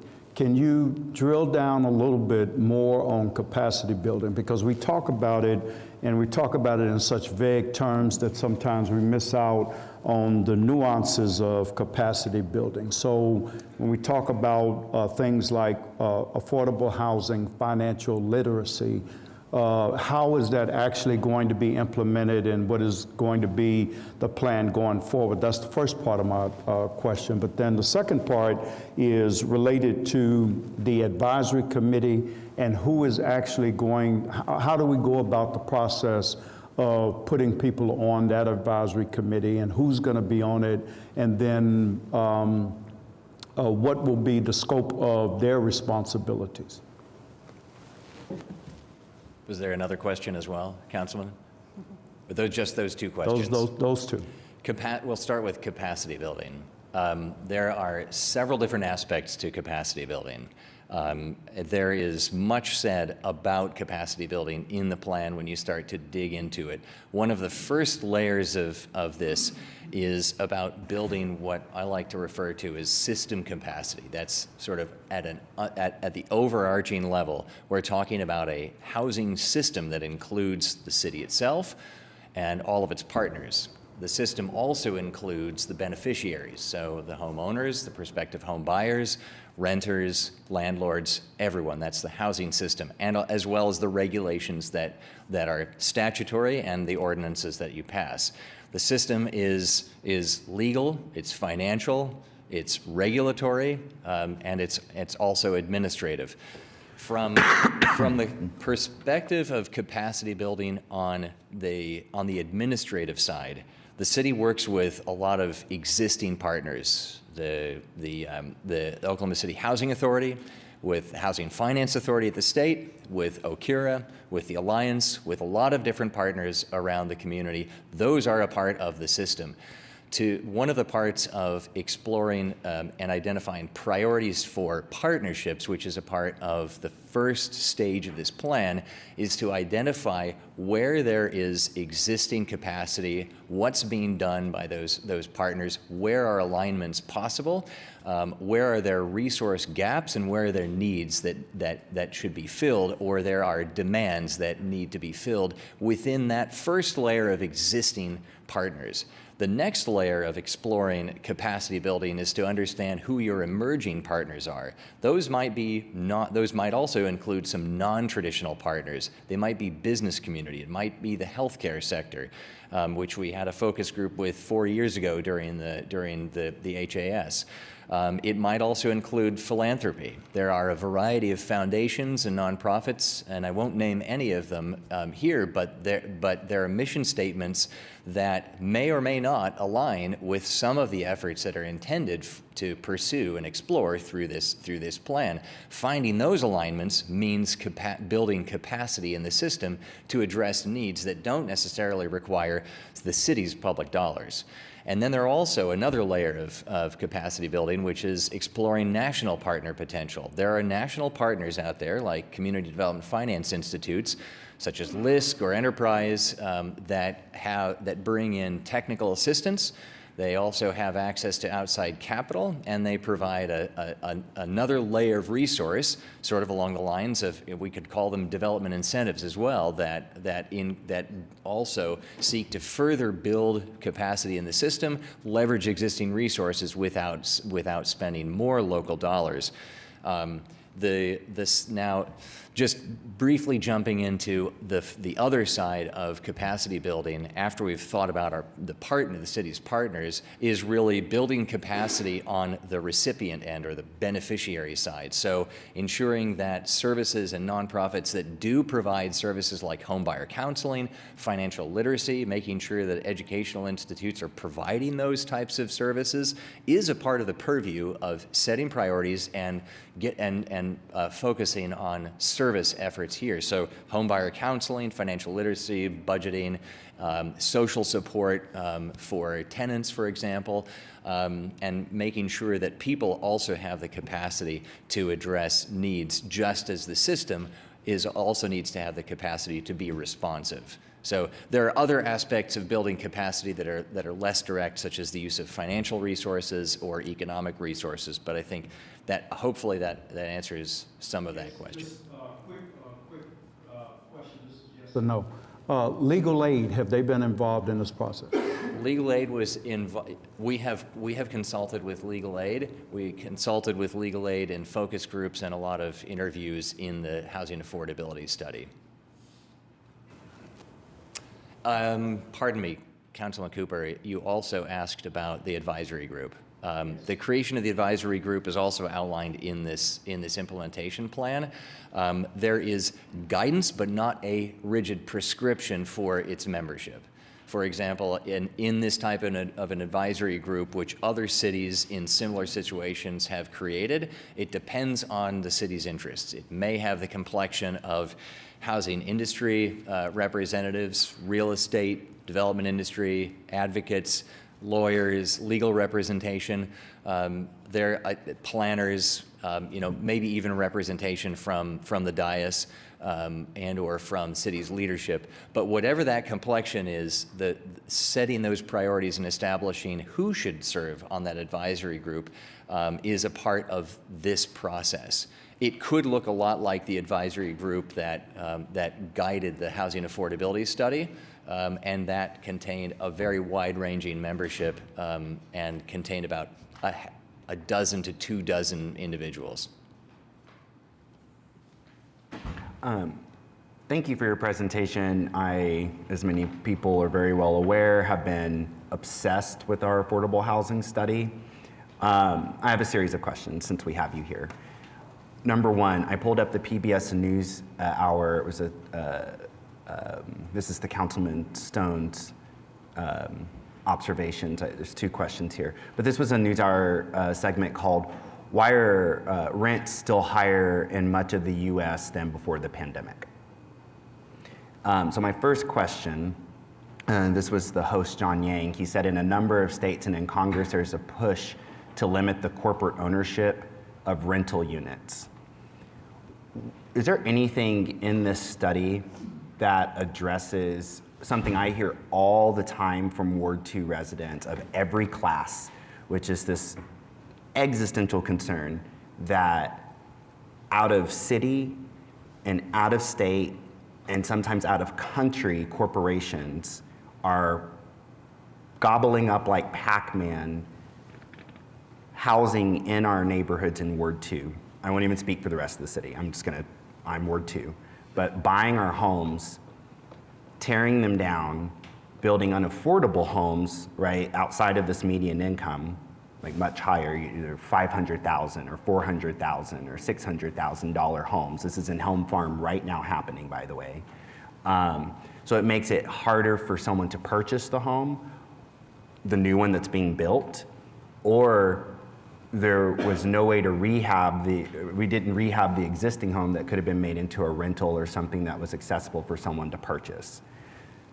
I'm just laying it out there. This is what people are across class really worried about. So it's changing the character of their neighborhoods by building things that don't look at all like them and are out of scale. Where in here are we dealing with the corporate ownership issue? It's a good question, and it does come back to Councilman Hammond's observations about the underlying factors that drive rent increases. Mm-hmm. I think there's an issue there, and I didn't really respond to it because I think you just wanted to make some points, and it feels like something that is a matter of discussion for a longer period of time, or it's a longer discussion than maybe we want to have here. However, I will answer your question about this issue of out-of-state or not, corporate ownership. We can recognize that this is a trend and that it is happening globally. Mm-hmm. It's not unique to Oklahoma City. I think there are a variety of, while the financial factors that influence rent increases are not addressed in this study, and they weren't addressed in the housing affordability study because it wasn't really an economic analysis to evaluate where the factors are and whether and to what extent you can influence, say, the cost of labor that goes into management company, cost structures, or the cost of capital and what that looks like and under a variety of circumstances, and taxes that may influence those things. Regardless of those factors, I think it's important to recognize that this plan does allow for a process to set priorities that may relate to how to address renter issues and how they impact on the regulatory or how the regulatory environment should respond, or how the local regulatory environment could respond to, let's say, protect against what I hear you saying in terms of displacement. There's a displacement issue going on in what you're talking about that has played out from Nashville to Portland and overseas, many places. This is not a unique issue, but it is something that as a local elected body, you have the authority to decide and to come up with priorities for protections. I think there is an opportunity here to, in the setting priorities for improving landlord-tenant relations, also to identify how to use incentives as opposed to penalties, but how to use incentives for the landlords that are local, and to set a pattern and establish a framework for a system that incentivizes landlords to keep their properties habitable, that also is indirectly geared toward preventing some of these externalities, such as displacement. You could go even as far as, and this is the last thing I'll say about the corporate ownership piece. I don't think that there are many legal protections against the corporate ownership piece, but the out-of-state ownership can be an issue that can be addressed through regulation. Some states, Florida, Utah, and others, have contemplated out-of-state property tax differentials for non-local property owners. And that's something that can be dealt with in a variety of ways. That's something for consideration here, and something for consideration as you walk through those priority setting exercises. Is that something at this level of government we can? I'm saying some. You're going to have to coordinate with the state. There's going to be a state issue. It's not a look. It could be more complicated, but there are issues that do intersect with statute, and you're going to have to work within that framework. And I do encourage you, where it's important and where it elevates itself as a matter of priority, to work with other stakeholders that may be non-governmental entities and other advocates to make broader changes such as that. And Councilman Cooper also offer, because I appreciate what you said about the offering incentives or sort of rewarding folks for, or even provide, because I know one of the reasons that where I live, it's changed hands. And so recognizing that every time it changes hands, interest rates are different, the type of capital that the new corporate ownership has access to might differ, et cetera. And so that's going to affect, what sort of payment they have that then affects my payment. But I appreciate that a little bit more, I think, than sort of not to, because I hear you say Florida and Utah are sort of contemplating some of those out-of-state things. And so that seems like, something maybe a state like Oklahoma would be open to. But the last property owner of my building was an in-state corporate owner and is doing exactly what you're saying. Is buying properties all over the city, letting them fall into disrepair, doing a few window dressing type of improvements, and then flipping, just selling it at a higher cost just because time has passed and property value goes up. But I hear complaints from other renters that sort of make their way to me, or I'll see them on TV, and I go look up who owns that building, and it's often that same in-state local owner. So the idea of being able to sort of reward appropriate good behavior, and or I think that's the other thing, is the ability for us to provide incentives for development at lower that commercial revolving loan fund idea that's been floated for bond, so that the money is essentially cheaper to borrow, and that cost isn't passed along to the tenant. I think is like more interesting to me. So I appreciate you saying that, because I think we sort of have this idea that like out-of-state corporate ownership is like the boogeyman, but there are in-state actors that are not doing good things. Just a couple more things. One, first, let me just say I was thrilled to hear Ward 8's councilman and I be completely on the same page that there has to be an increase in inventory to drive down these costs. And enough people do not actually understand that. So to hear someone who we don't always see exactly eye to eye say that aloud We do too. I said not all the time, but then we do, I didn't say we were like, Peter Pan versus Hook or something.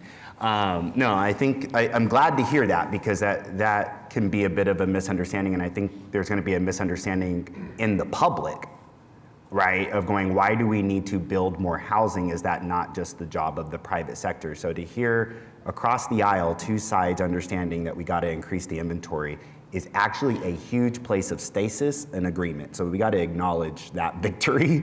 I do have a few questions, though, as we're creating this bond.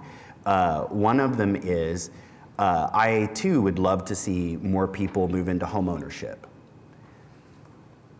The model that I think really worked well in the city is in Ward 2, I remember right about 29th and Classen, there were about 8 homes that we were able to build speaking of Positively Paseo, speaking of partnerships, they partnered with the city and they built about 8 houses, and they were very careful in the design of the house, making sure the porches are facing each other, so it built this sense of community. You've heard me talk about the design of housing being very important in terms of apartments as well. So they were very intentional in building these homes to where they are they're dense enough and close enough, and the layout of the porches create this sense of, oh, I'm walking outside, I'm sitting on my porch, I'm gonna know my neighbor, right? So this sees a decrease in crime, right? And an increase in belonging and community. I see both the revolving loan fund being able to do more of those things, and the community land trust being an opportunity to do more of that sort of thing. My concern is as follows, and I've noted this before, and some people don't seem to understand what I am asking.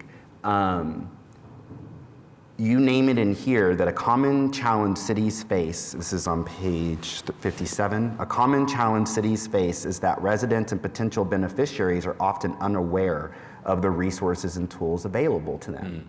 So a lot of us like to believe that just because we have the knowledge, and that must mean everybody else has access to the knowledge, and thusly if they didn't take advantage of that opportunity, that's on them. Well, that's wild. That is a wild statement, actually, to believe.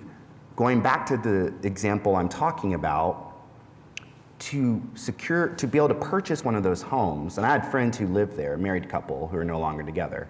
I'm sure it wasn't the housing's fault, but it's different directions in life. But they had to participate in a financial literacy class to be able to receive funding, a down payment assistance. Yes. And one of the things you're talking about doing in here is increasing our down payment assistance program. And so I have a couple of questions on this thing. One, what I proposed a couple weeks ago that some people kind of rolled their eyes at me, is I think the only way we are going to be able to educate our people about down payment assistance programs, rehabbing their homes, revolving loan funds, the programs that exist and that we will create, is I actually think we have to go door to door. In the city of Tulsa, this is not just pie in the sky. In the city of Tulsa, they have a new mayor who just announced through the Violence Interruption Program, they have a $2 million grant that they received to begin a violence interruption program. Those people will be going out knocking doors with a resource guide saying, here are the different resources available in our city But they're going to be asking people, and by the way, in our most vulnerable, in Tulsa's most vulnerable neighborhoods, which is another thing that this document talks about, is targeting housing in our most vulnerable neighborhoods. You yourself in this document talk about the lack of the pathway to home ownership in our Black community, just as an example, but not limited to, right? In Tulsa, with the violence interruption program, there are people from those neighborhoods who receive training and then paperwork to go out and share with people in those communities about the programs. That is what I am asking for. I think we actually have to meet people where they are. Otherwise, let me just put it this way. What we've been doing has not been working. If it were working, more people would know about the down payment assistance program. They would know about the housing rehab that exists right now, and they don't. And these are not often uneducated people. So I'd like to know what our plan is. We don't have to have it right now on this horseshoe, but what I am suggesting is that we borrow the successful model that we see from the violence interrupters that Tulsa is doing, which our own 39 recommendations from all of our law enforcement work recommends a violence interruption program. We could do this too. We have a pilot program in our city that JB and some of the East Siders are undertaking. So I actually think we have to go out into these neighborhoods and meet people where they are to let them know about what we're doing. So that's my challenge there. So that's my first thing. Is there anything in here that talks about what you say in here, that there's got to be this community education outreach, but do you lay out for us how to do this? Because I think if we're not intentional about this, we will create programs and they don't actually reach the people they need to. Well, Councilman, you've pointed out a pretty fundamental challenge in the uptake of a lot of these types of programs. It's important to clarify, though, that the down payment assistance program, just as the major minor rehab program, are funded through federal dollars. Yes. And those federal dollars are very limited. Yep. It's true of the program here as it is for nearly every other down payment assistance program administered through or funded through federal dollars in other cities that I've worked with.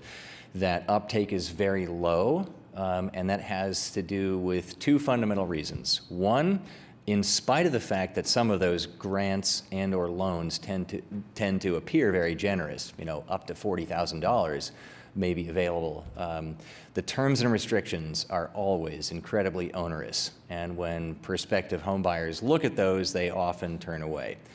Now, that's if they get to the point of exploring those options. The problem is that there are not marketing dollars that come alongside those program dollars. And if there are admin dollars, which there are for CDBG-funded programs, they're really not sufficient to market to the audience and the prospective beneficiaries that would make up that pool of potential candidates. And this is something that I think, as you pointed out, needs to be addressed through perhaps more direct and targeted marketing of the opportunities available. It's true as a generality that most people in cities do not know about programs and options and opportunities that may be available to them because they have other lives and they have other things going on. So I think that this plan lays out, you've touched on a variety of things, such as the use of the revolving loan fund, and you've touched on the community land trust model, and I think those are all very important for facilitating home ownership and equity building for people who may just be right below that barrier to entry. But the process of marketing this and educating the community, we have built into this. We have not been so specific in this plan as to say, for the purpose of the down payment assistance program, these are the steps you need to take to market that and where you should go. That is left to this priority setting process. So I think it will be important when those conversations happen to identify exactly where that community outreach and education should be. But rest assured, the community outreach outreach and educational components are in this implementation plan.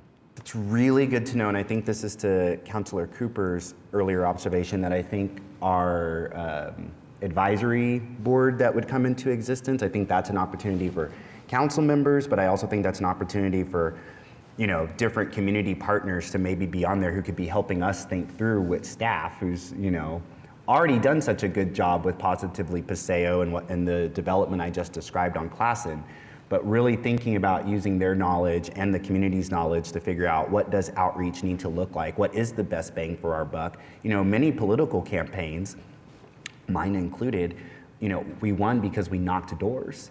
And to hire a field organizer to do that work is way less than millions of dollars. It's tens of thousands of dollars. And that strikes me as a bargain if it means connecting our people to financial literacy and the down payment assistance program, which they all had to have the housing on Classen. Just a couple more things. One, Councilman Stone, I hear what you're saying about moving people to home ownership. Completely on board. Just understand that. I mean, for all the reasons that you and I know, right? The other thing that this NewsHour segment talks about that I've been learning a bit more is that a lot of people, especially in the millennial generation and the Gen Z, and I'm sure maybe some of you have already seen this, is it's not just that the opportunities aren't there for the reasons we've learned today and have been learning for months now, maybe years, but for a lot of residents, renting is the almost like preferred thing, right? For a number of reasons, right? Sure, you don't have to work on it then. I mean, think about it. If you own it, you're either going to pay for it or you got to get out there and do the work. Right, so there's these different things. So if you're a traveling nurse, if you're whatever the profession is that can kind of prevent the upkeep, right, there are just different reasons. And we can be mad about that reality, or we can just acknowledge that that's just the truth of it, is that the old traditional way of I leave technical school or college, I get a starter home, now I have 1 or 2 children, we get a bigger home, which is what defines a lot of, I think, our city's thinking when it comes to housing. That's no longer the model. And again, we can be mad about that, or we can just acknowledge the reality. And so I'd like to acknowledge the reality. One of the things that they talk about in here, and I'm curious if this is something that either the revolving loan fund or the community the community land trust or the revolving loan fund can kind of help create some parameters that if we're going to build apartment rentals, one of the things that they suggested here in this NewsHour segment was that for people with the lowest incomes who are going to be renters, that there need to be increased subsidies for them. Mm-hmm. Is that something that we're talking about here? And do you follow me with what, again, I'll just quote, for people with the lowest incomes, we need increased subsidies. We need to increase rental assistance to repair and build more apartments that are affordable to people with the lowest incomes. And by people with the lowest incomes, we are talking about your councilwoman right over there who's gonna be making in the 30-something thousands. You're talking about teachers who are making 42,000. We're not talking about lazy layabouts. We're talking about people who contribute to this community every single day. They're not gonna move into homes in often these cases. Is there something in this proposal that is talking about subsidies where if it's a 4-unit, 2 of the units are subsidized for the people at 60% of AMI and the other 2 units are at market rate? The concern I have on that, and I'm not against subsidies at all. I just think it has to be very controlled because when you start entering those subsidies, you're driving up the cost of the rent. Overall, you're going to drive the cost of rent up. I mean, you really need to be able to develop that affordable housing and make it affordable. But with a commercial developer, right, when I come to you and go, hey, we'll pay 50% from the city, the rent value is going to go up. Overall, on the market, I'm not saying that individual one, but overall on the market, the rent value is going to go up. Then we're driving inflation, aren't we? So yeah, what is the response to, good, I love this sort of, we just got to be candid about these sort of conversations. This is new territory for us. I'm glad you said that. What do we got, David? Well, there are a lot of issues that you've both and all frankly touched on. A couple points of clarification, maybe. So first of all, this plan does accommodate addressing each of the issues you've raised. So number one. Number two, you've also touched on sort of the idea of both production and also operations. You've touched on the development incentives component and how to subsidize and create affordable rentals. And on the other hand, I also hear you talking about subsidies that basically allow units and tenants to occupy units that are available at, well, lower AMI levels. There are provisions for identifying priorities for the use of local development incentives that are local in this plan, such as whether or not to prioritize production, to prioritize use of economic resources for that production, or there's also the contemplation of use of other public resources such as tax increment financing. Tax increment finance can both impact the operational nature of a project, and it can also impact the capital stack of a project up front. Now, aside from that, it's important to distinguish between the types of subsidies and incentives that are available. When you look around the world, there are really three types of subsidies.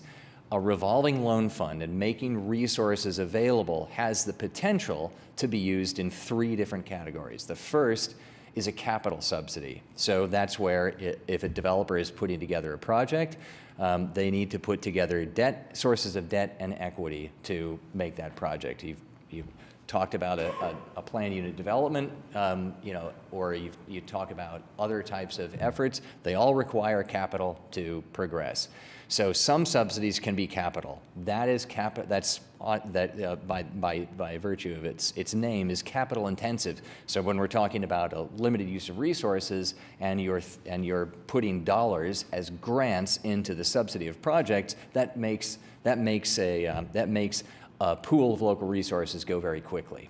You can also do that in the form of debt, lower interest, and so in some cases, lower interest debt or concessional loans can be advantageous to bring down the cost of the cost of a project and subsidize that rental rate.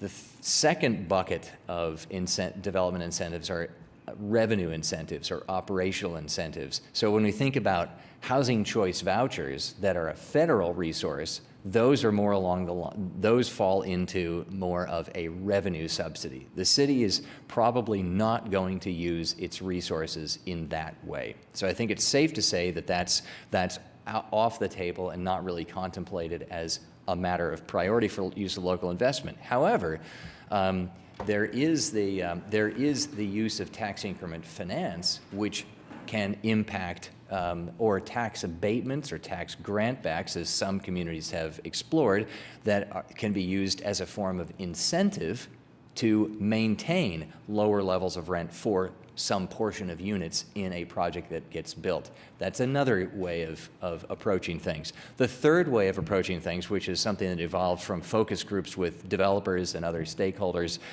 several years ago, and I believe to be still relevant today, is the use of credit enhancement mechanisms. So some small-scale developers that are interested in infill projects, of which I think there are many in this community, which is great, which represents a great level of interest in beautification, in city development, in vibrancy. Credit enhancement mechanisms and the use of those resources are time-limited allocations of dollars that don't just walk out the door. They come back because they're used to enable, to bolster developers' ability to access more capital when they've already got capital encumbered in another project. So that's also, Councilman Cooper, is also a mechanism of capacity building on the financial side that is lesser known. It's not a big ticket item, but it goes a long way to encouraging capacity building, but it also helps in bringing down cost and delivering those units faster. So there are a lot of issues there, and I feel like some of the issues you've raised are a matter of priority and a matter of priority setting, which is great, because that is the conversation that needs to happen.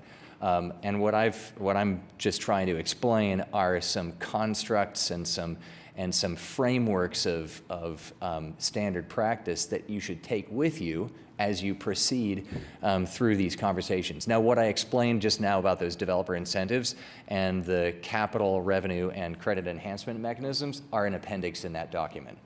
So where some of these issues arise, we've tried to ensure that there is material that can be used as guidance, not just today or this year, but for the next 5 to 10 years before too much dust gathers on its cover.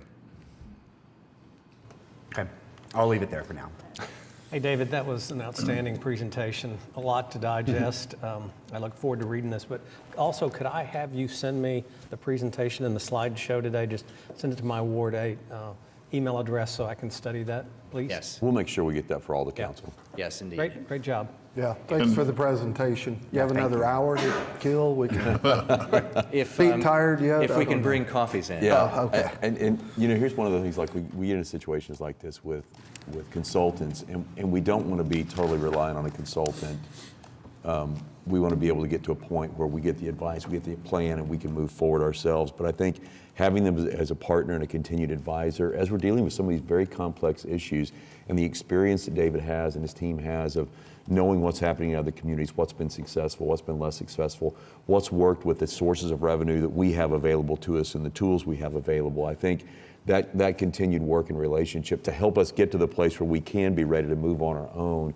I see us continuing our work and continuing to have them as advisors for us as we're moving forward in how we actually implement this plan. And I think it's interesting. It's similar to where we came back with the recommendations that we got from the task force, the Law Enforcement Policy Task Force, and we received the report, we received the plan, and that's what we got here. Is we're receiving this plan, and we have steps going forward now. It's looking at staffing, looking at how we would manage this, and developing that implementation strategy around our implementation plan. And that's how I see this following that same kind of process. Yeah, well, and also let me just double down. Great presentation, great work this whole time. Same to staff. Like, y'all have really done well. It's been an education for me.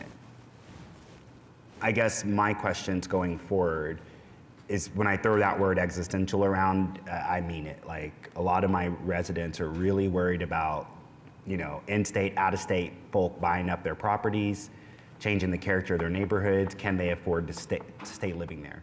So I guess I'm curious in terms of next steps and action items. What is ahead of us, and how can other council members can speak for themselves, but for me, where I would like to at least have some regular updates are on where are we heading with the educational component when it comes to these different resources and tools available to our people, and how I as a council person can better disperse that to my people. I think that's so critical here. And as we are creating this revolving loan fund, I want to be kind of kept in the loop there. And then these community and quite frankly, cultural land trust, right? Both of those are together. And as I've said before, I really would like to see, I'd like to see them across the whole city, but we have a lot of opportunities for transit-oriented development in Ward 2 and doing this sort of community land trust, cultural land trust, and housing along those routes, the BRT, but then also in so many of Ward 2's, I see our planning director is here to answer some of this, but also our historic commercial corridors, like housing in those corridors to help avoid displacement. That's gonna go a long way to assuaging my anxieties, and a long ways to help assuaging the anxieties of the people who are living there right now who are worried they're gonna get priced out. So what are the next steps? How can I be involved? And not just in a every 6 months we'll update you sort of way. Yeah, good question. Thanks. Next step is there. So the advisory group was mentioned, so we'll be, putting that together, and any, suggestions are, of course, welcome. We'll work with the folks in this room on that. We'll also be convening a group of developers. Of course, we've spoken with many developers, both in-state and out-of-state, in market and out of market as part of this process. We'll be doing that again just to kind of start refining, because we have between now, as you know, hopefully we'll receive some additional funds through the next bond. So we'll be preparing for that, being optimistic. So developing the policies that will apply there, and a lot of the things we've talked about today will go into those. So that's an important critical step, developing those. The developer roundtable will help us do that. For example, where should we target these funds? How much should we, be spending per unit? What income group should we target? And various important decisions. And again, we want to be flexible, but we would like to have some guidelines in place so that we can, target the funds to their best use. Just a whole host of things we would like to get, as was mentioned on one of the slides, a housing officer in place so that they can be the person who just, every day they just focus on implementing this plan and getting us to the next level. I was reminded as some of your latter comments, we do have additional funds available in, for example, the class and TIF. Yep. I think there's $10 million budgeted there, and those resources can also be added to kind of the pot, so to speak. So a lot of really nitty-gritty work to be done to make sure that we're doing it right, as we always do with our limited resources. Because they're limited, we've got to make sure that they're being applied in the right way.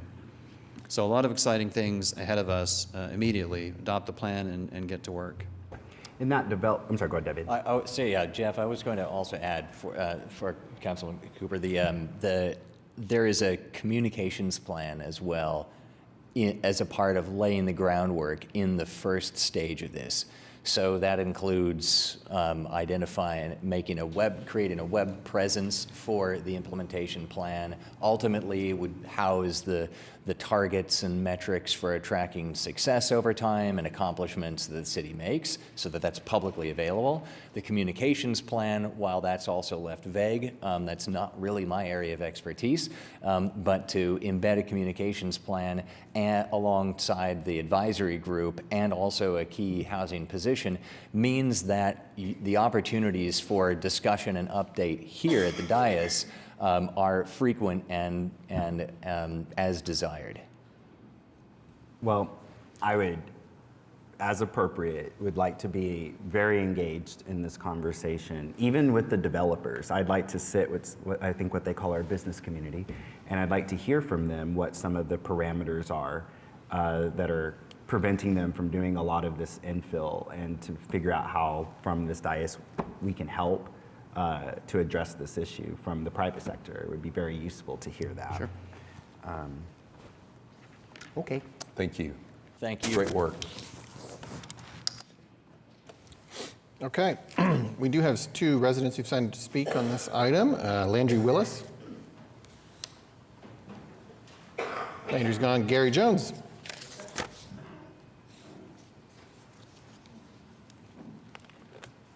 Okay, because I only have 3 minutes, I got a whole bunch of stuff I'm going to try to get done real fast.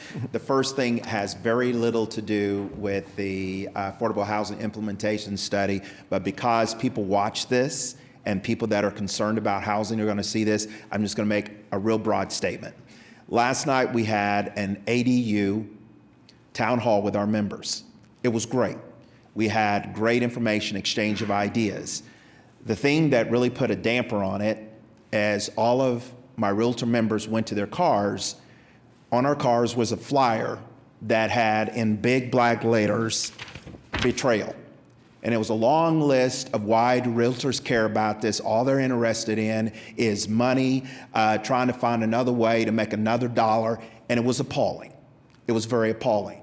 And I wanted to make sure that everybody understands, here's why we're involved in this. 4 years ago, our membership did a survey. And in that survey, we asked them, out of all the policies that the city of Oklahoma City could pursue, help us understand what's important to you. 63% of our membership said homelessness. 57% said affordable housing. It wasn't commissions, it wasn't inventory, it wasn't sales, it was those two things. Since then, we have revamped our whole entire government affairs program, and surely you've noticed it, that we have become engaged on these policies because our members care and not about making a buck. Sorry, I just wanted to say that because you could tell it offended the hell out of me. Second, concerning the housing, the affordable housing implementation stuff, we have been excited on this since me and some of the other realtors got a chance to serve on the advisory committee with the consultants. We appreciate the city bringing us to the table. We have just been waiting for this plan so that we can move forward. There is so much there, but here are a couple of things I want to lift up. Councilman Stonecipher hit it on the head. All of the other local boards that we've talked to that have had success in this says the key is inventory. You have to create more housing that people can afford.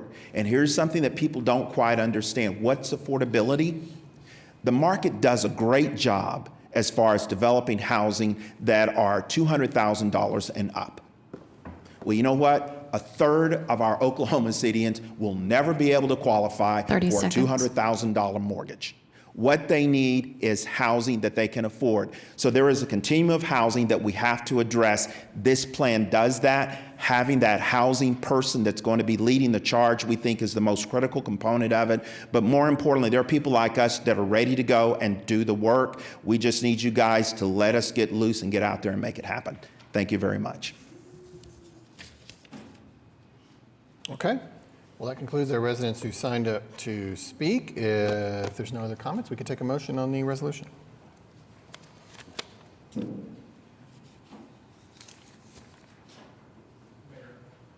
Oh, you do want to speak? You were just navigating the order? Okay, very good then. All right then. Landry Willis. Landry Willis, 301 North Walker Avenue. And I do government affairs for Oklahoma City Realtors. Oakmar and the Housing Stability Coalition is very excited to see the release of the Housing Affordability Implementation Plan.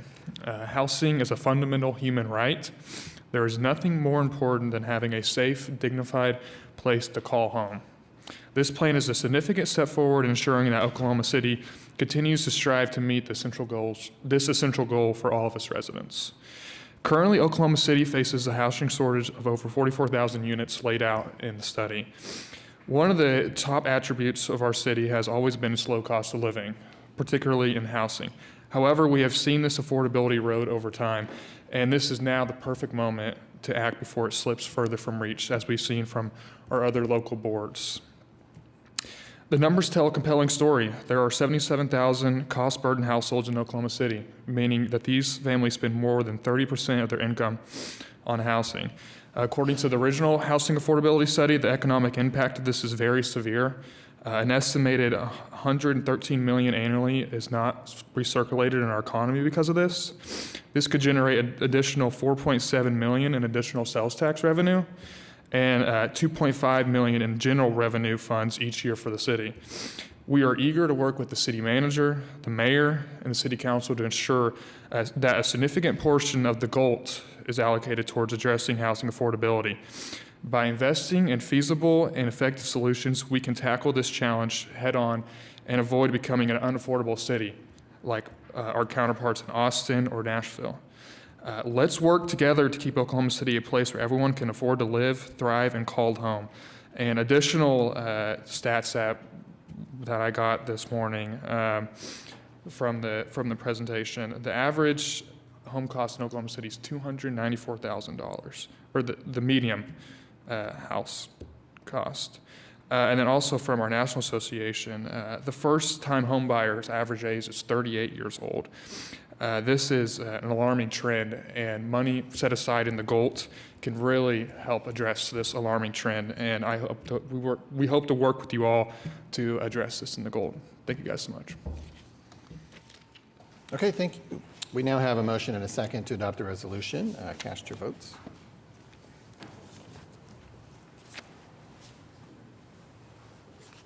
Passes unanimously. All right, item L, this is a master plan for maps for parks programming, and we have a presentation. Yes, David Todd, our MAPS program manager, will come give us an introduction of this project.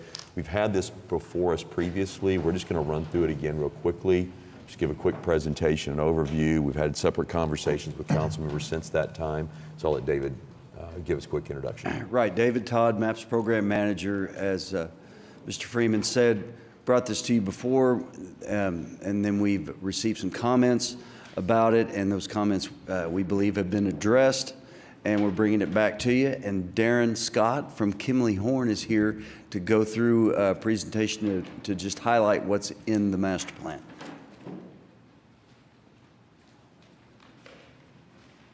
All right. Well, thank you, Council. Glad to be back to talk about the Parks Master Plan and some of the updates that were done since the last time we met last year. So just a quick recap of what is the project about. So this is the language that's in the resolution for maps. Essentially upgrade every residential or neighborhood and community park outside the central business district. There was some language in there how we should do that. So the top part of this is access, prioritize current and future opportunities for each park based on current conditions, accessibility, community input, and potential expansion needs. So we had a pretty extensive formula of how we went about that we explained last time, and it's also in the report. But as part of that, it required various different phases of this. So we went through the needs assessment first, then through the recommendations, which are in the report, the master plan that we developed, and then we're here in phase 4 for review and approval. So since the last time we met, I know there was a few comments about some of the parks and some of the ideas and different things that could be updated. So we met individually with the different council members, and Ward 2, 6, and 7 had updates to the master plan revisions, and you had a list of what those were. So if there weren't any comments from the other wards, they're the same as what they were in that original master plan. So those 3 wards had some updates. Some of the things were just shifting dollars around from one amenity to the other, but it all stayed within that ward itself.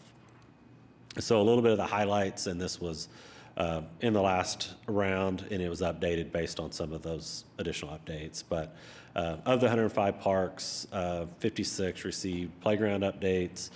We added 66 multi-use courts.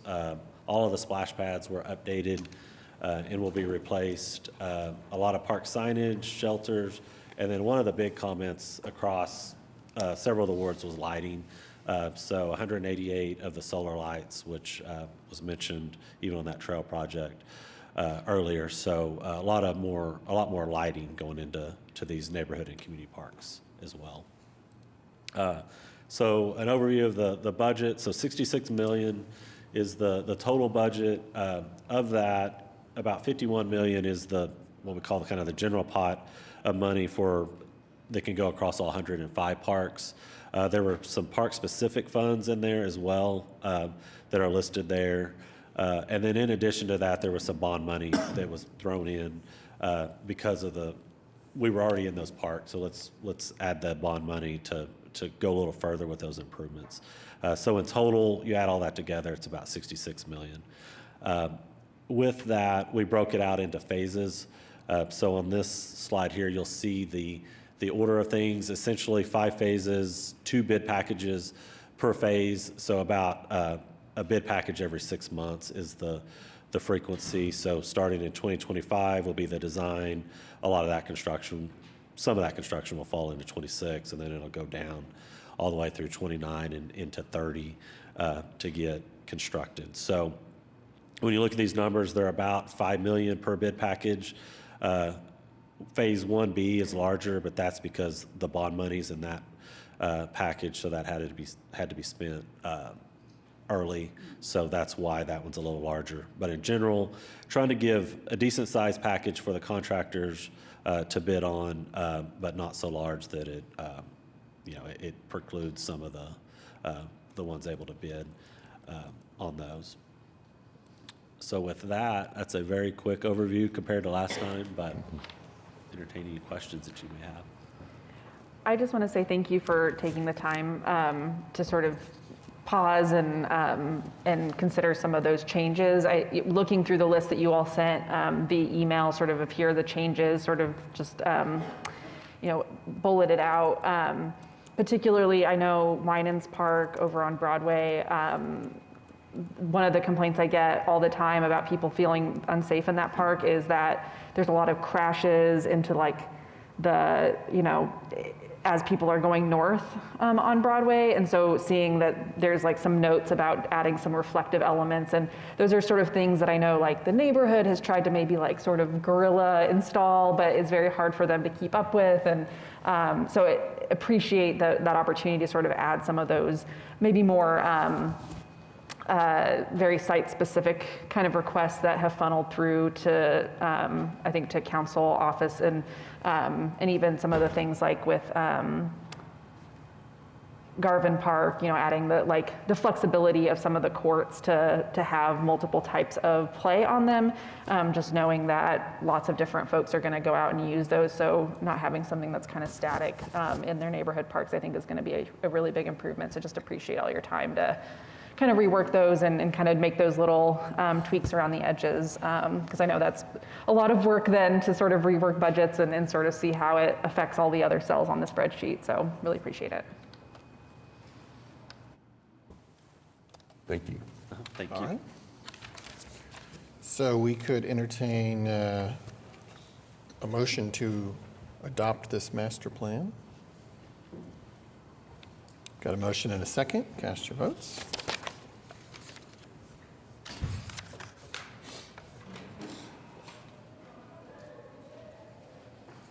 Passes unanimously. Okay, 11M1 is a resolution authorizing the municipal councilor to confess judgment in the case of Holland v. City of OKC, et cetera. Executive session is requested here, so what I would propose is just to take a vote on that. But before we do that, we do have a citizen who signed up to speak, Michael Washington. Thank you again, everyone. 100 Park Place. This is a disturbing, a tragic, most eventful situation. How in the hell, very slightly, not going to read too rough in words, offensively that is. How in the hell, though, a word often used by many of us, are we even having to debate in the first place to put a situation up that's so important to families, communities, and life of all, with a flagrant, reckless disregard of life? That's right, no one asked me to speak, but because I'm a political and human activist, I must come in and express my righteous indignation for standing here in the first place. Now then, let's move on. You have 6 rogue officers, you heard me, are you listening? Watch me, who took the life of an innocent young kid. Wait a minute now. We're not talking about the wrong, obviously, he did in robbing. Number one, Michael will express that quickly. But what I am having a problem with is that this young man was told to drop a weapon that he had, did that, and then they asked, well, whatever you have in your pockets, remove it. The Fraternal Order of Police, that group, I does not necessarily hate them, but their practice is dilly squat. Now then, are you listening to that? Boy, now. That's right. Minute and 10 seconds. This young man, Stavian Rodriguez, the family is grieving and will forever continue to grieve based upon the flagrant and reckless, abusive behavior of 6 police officers. 13 shots, 1 in the head, just because I'm getting reaching in my back. Oh, that's a threat? And then you got a incompetent district attorney, Vicky Behenna. Oh, I like her though. Again, her behavior is atrocious. You heard me. Now then. 30 seconds, please. Now I'm going to decide to let these officers go, and yet her protege stated that these people had went overboard and overkill. You need to give these people, matter of fact, triple times this amount. They can't bring him back. But I believe that justice can be required and those officers going to jail like they belong right now. Bottom line. With that, ma'am, 4 seconds, thank y'all very much, and I do have a second part I'd like to speak on. I'm confused. Yeah, you're done for this item. I mean, what about this too? I put A2? I put A2 down there. I mean, M2, M1, then you have one. So you're going to speak on our choice to go into executive session? That's right. That's what I want to Well, speak I'm going to watch intently to see if your remarks are specifically on the question of whether we enter executive session or not, and if they deviate from that, I'll ask you to step aside. Okay, now, I'm not going to deviate against the executive session, number one. Let me make that point clear. But I'm saying you should not go into an executive session and leave the public wondering why you need an executive session when we, the public, should know, and you claim here that it will seriously impair the ability for the public body to conduct pending litigation in the public interest. No, it's not going to interfere because this case is over with. All you're doing is approving whether or not, or making the steps to approve whether or not that $875,000 be given to this family. Why shouldn't the public not be able to hear that when at the same time it's not about, oh, well, what do we do now, or it's a lawsuit pending, or maybe it's still in an investigation. No, the case is over with. So I'm saying, why do you need an executive session? Because this is a bunch of malarkey where it's stated because disclosure. How is disclosure when we to the point of reaching, do we give $875,000 to these people? Now then, we would like to know your understanding and reasoning why you make a decision to give this. Let the public know that they have truth and transparency in their official government body. Why do we need executive session? No, it's not that it'll offend the public's interest. It offends our interest because you don't let me see why you reached the conclusion that you did. Because you said resolution authorizing. Huh? That's clandestine activity that you're asking us to subject it to. Some of us has to suddenly speak out on it because it's not right. In closing, let me go over a little bit. I'm an individual. You never heard me one time say, hey, John, Harry, or Lucy, speak like I do, act like I do. No. But now if they do, we're definitely welcome. In closing, Mr. Mayor, thank you. All right, thank you. Enter executive session on advice of the municipal council, to receive confidential communication from its attorney concerning the above pending litigation as authorized by 30 seconds, please. Thank you, ma'am. Thank you. We're overusing these policies and practices and procedures. Now then, I as one am suggesting with less than 30 seconds. Oh, my time just flittles by when I get to go. You know, I'm long-winded. I am suggesting that you people revisit this power and authority given to you in Section 2537B4. You need to revisit that, man, because you're really overstating it. You're over-exercising your authority. We need to know. Thank y'all wonderful people for this opportunity to stand before you. Thank you very much. All right, now we'll take a motion on whether to go into executive session to discuss item M1. We have a motion and a second. Cast your votes.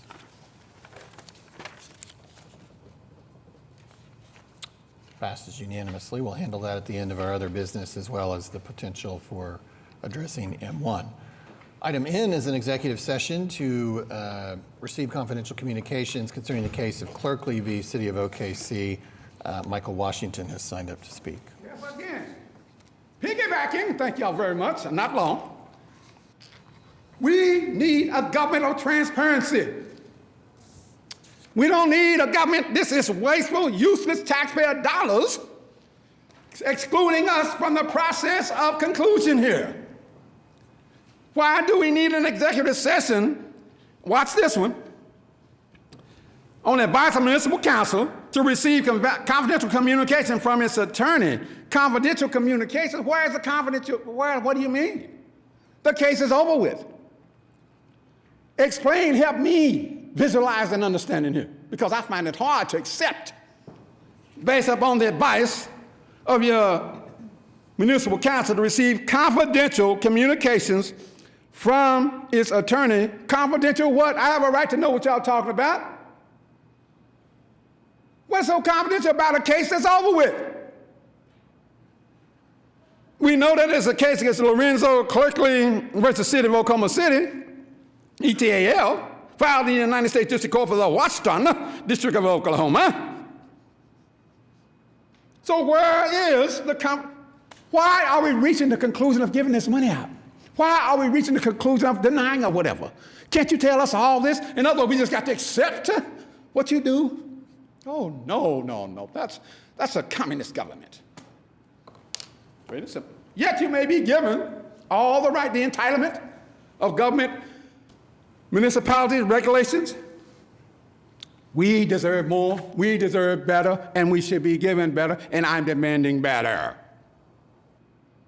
You are put into office to represent your respective districts, wards.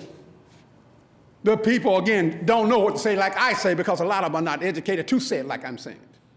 So I'm here speaking for every ward, every citizen, every people that has a mental capacity, all the voiceless people who need somebody to stand up here and stand on freedom, justice, and equality, transparency, accountability. It is a symbol of ethics, a symbol of camaraderie, a symbol of useless of being a part of.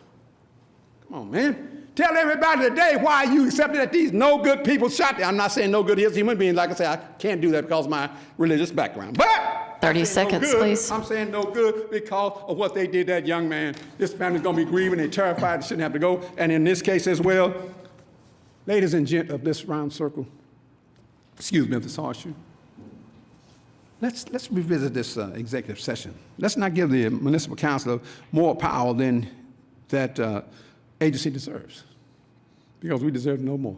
Thank y'all so much, and you know my famous phrase, all be back. Thank you.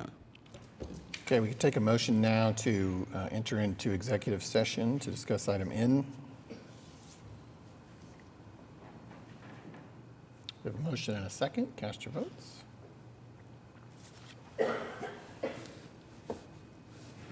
Passes unanimously. We'll handle that at the end of our other business. Item O is an executive session to receive confidential communications concerning Long v. City of OKC. We could take a motion for that. Got a motion and a second. Cast your votes.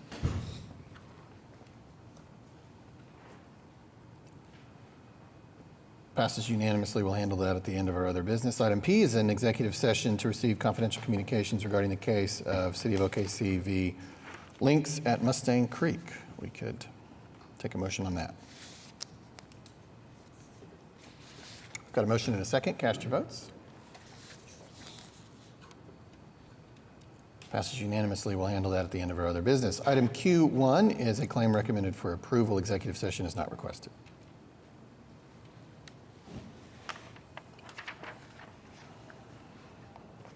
We have a motion and a second. Cast your votes.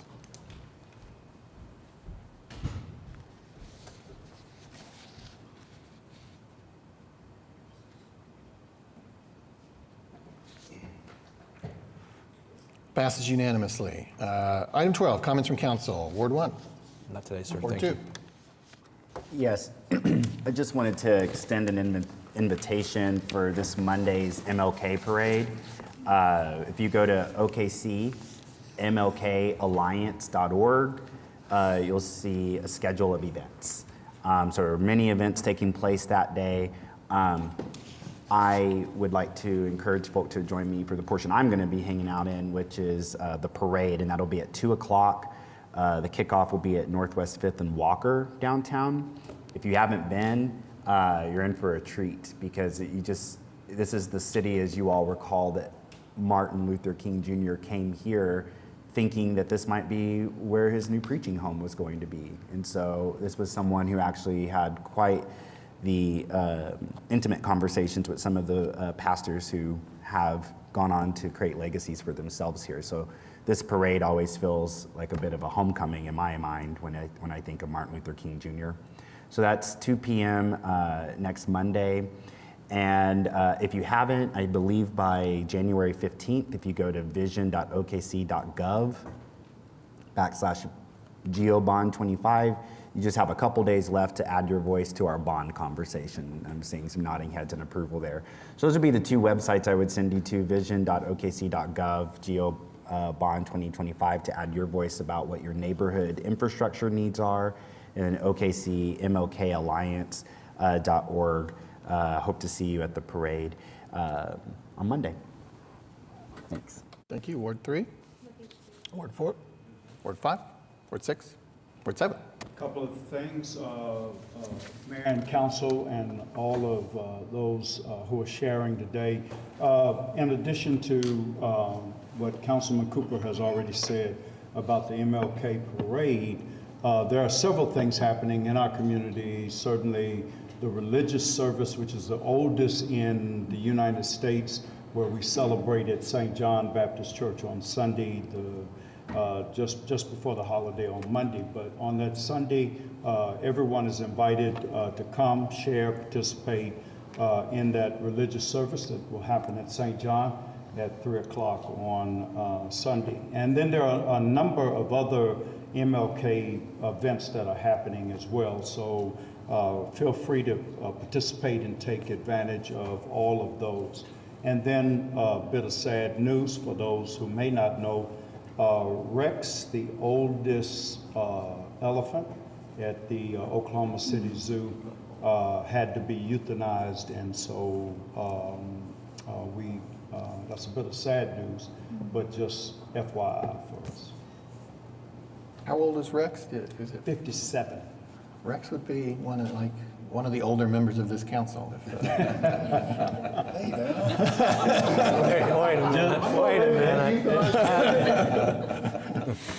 minute. Ward 8. Yeah, I wanted to congratulate the North Oklahoma City Soccer Club. It was just announced that the Cameron Foundation and the Cameron family are going to donate $500,000 towards the third phase of the park. Also, I want to thank the Deanna's Mudge Foundation, who has contributed $250,000 to the third phase of the soccer park. This is being done in 3 phases. The first phase was completed in September of last year, and they are now using those 5 new fields. The next 10 fields will be built beginning in 2025, and I want to thank David Todd and his staff for working so hard on building the next 10 fields. The last 5 fields, we are raising $2.5 million to complete 20 full-size soccer fields. The reason we're doing that is because we're in Oklahoma City, we're at the crossroads of America at I-35 and I-40. We are getting no regional, no national sanctioned tournaments because our fields, we don't have enough fields for a national or regional tournament. For example, all the people from like Frisco and Dallas are driving to Overland Park, Kansas for the regional tournaments, and all the people from Overland, Kansas are driving to Frisco and Dallas for the tournaments there. We've decided they ought to just come to Oklahoma City to our tournaments. We just need to get 20 fields built. This is a great thing for the economy in Oklahoma City, but more importantly, it's important for our inner city youth who cannot afford to travel to those regional and national tournaments. We're going to bring it here to Oklahoma City, and we're going to have it sooner rather than later. Thank you. Thank you. All right. We're now at Citizens to be Heard. Michael Washington.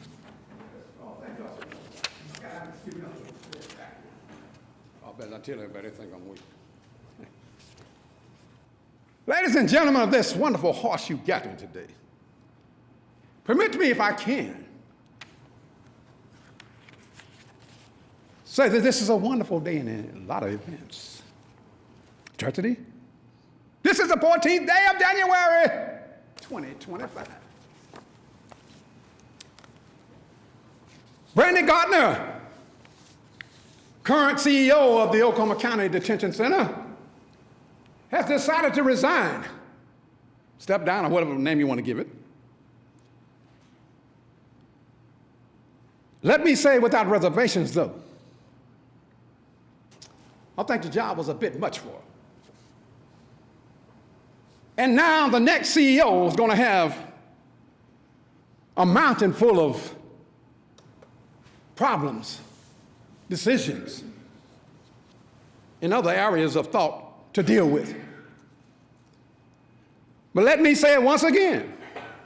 I'm very seriously thinking about putting my hat into being the next CEO of that historic facility. Now, one of y'all say, hey, man, this guy's a lost man. No. I have a right to move for anybody else. I'm a citizen. Why not go for a prestigious position? Why?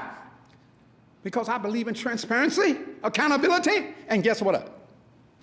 I would allow the health department to come in when any time it feels it's necessary to do so. As a matter of fact, have coffee and donuts waiting on them.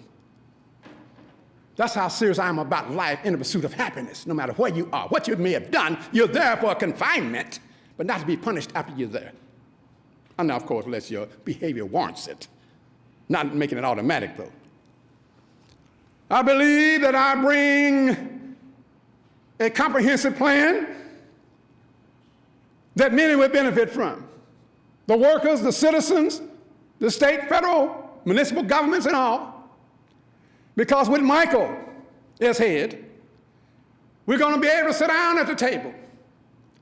You're going to be able to fire me if I've done something correctly. I mean, that's going to be overall, that affects the overall community itself, the jail issue. People are going to be fed better. Officers will not be allowed to bring in any kind of drugs, and if you suspect you, let me walk you out quick, fast, and in a hurry. 30 seconds. That's right. We need that kind of accountability. We need that kind of accessibility. We need that kind of on-hands government of control. That's what I like doing. And I will go the extra mile to make sure that the Oklahoma County Detention Center is upgraded to the ultimate degree. 7 seconds are always jumping at me. Thank y'all one more time. And guess what? Every one of you have a wonderful new year because we're just beginning. Thank you. Yvette Thomas.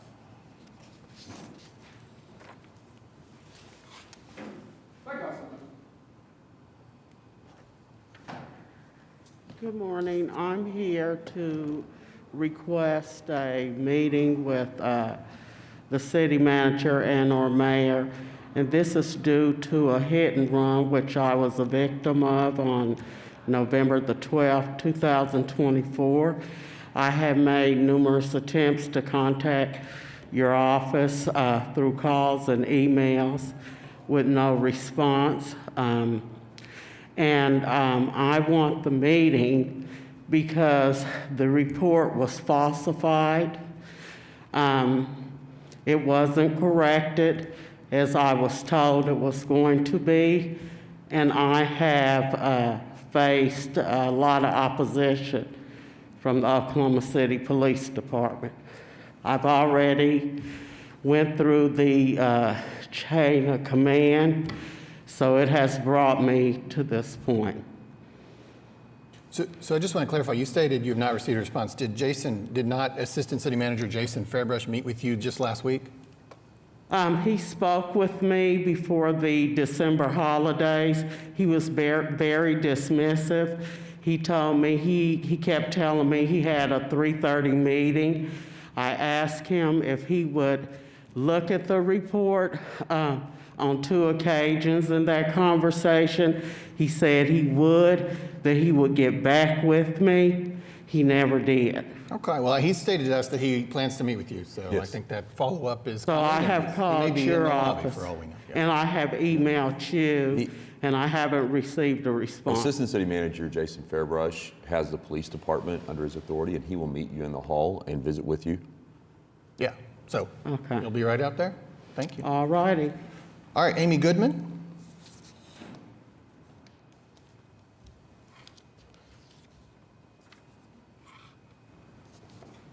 Hi, good morning. I'm here in desperate need of immediate action, which I just Amy, got some I'm good so sorry news to on. interrupt, but I do Yes. want to. Jason is gone. Is anybody going to meet with her real quick? Chief Basie is here. Okay. To speak with her, but we'll get something scheduled with Just Jason. hang in the lobby for a minute. Somebody's going to come find you out there in the lobby. Okay. All right. Well, somebody will meet you in the lobby to arrange for the next conversation. So sorry, Amy. No, that's okay. That's Just needed okay. to catch her. Okay. I came in desperate need of immediate action on an issue that's literally pushing me to the brink of financial ruin. For nearly 3 decades, I've owned the building lovingly known as Rainbow by the hundreds of children that I've raised in it as a child care center over my 19-year career.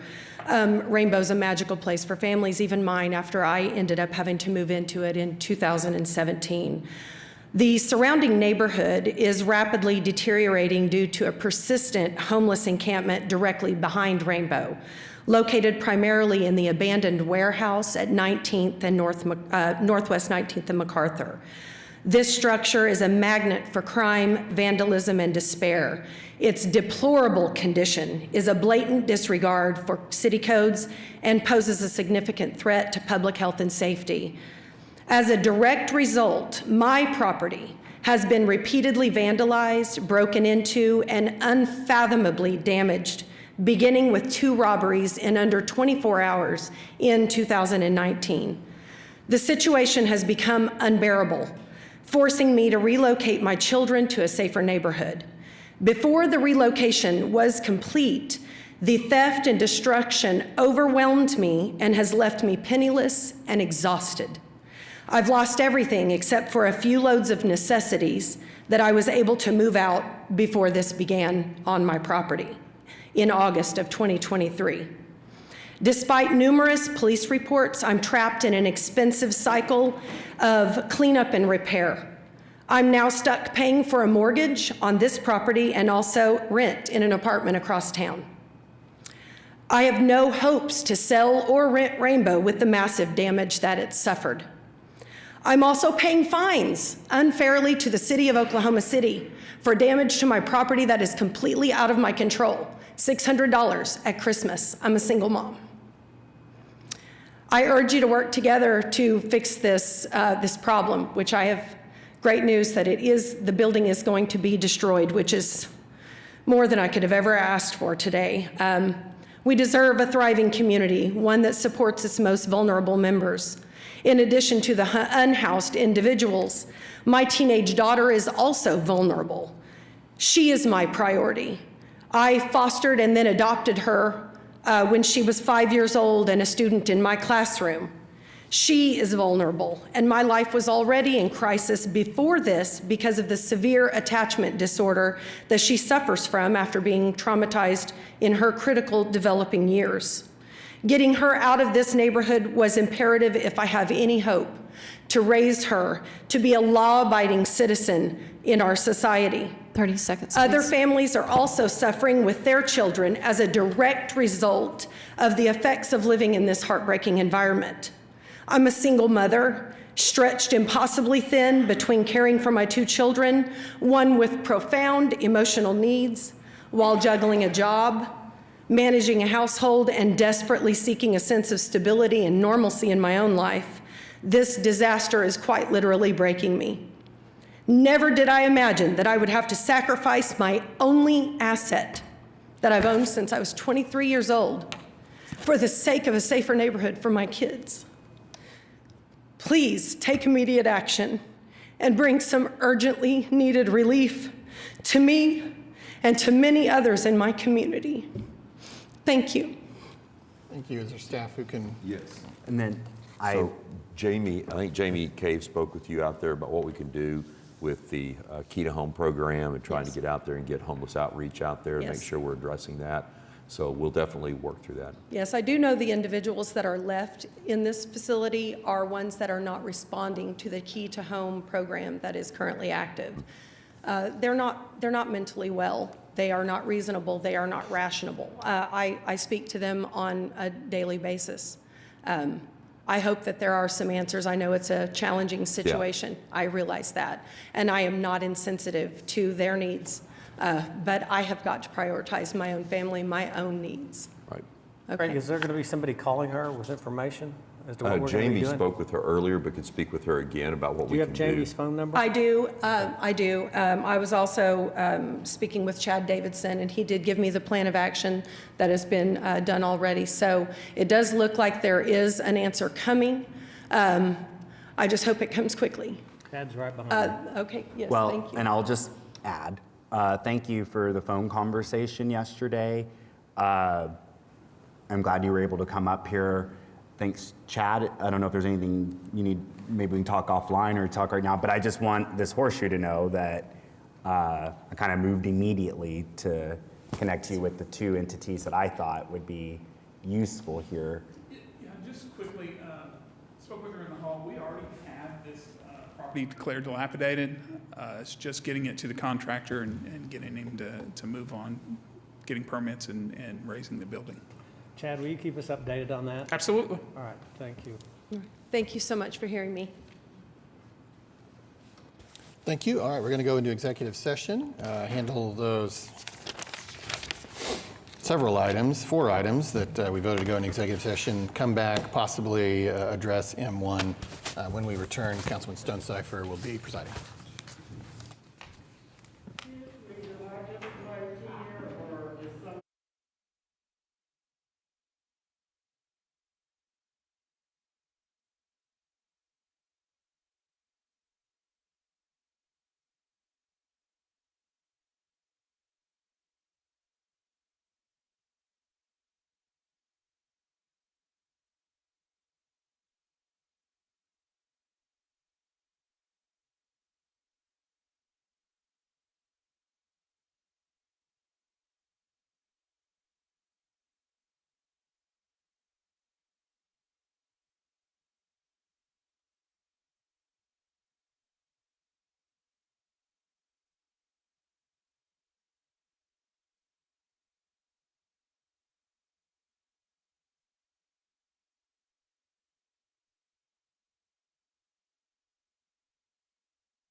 they want me over here. They'd take 10 minutes to set it up. I like sitting better next to you.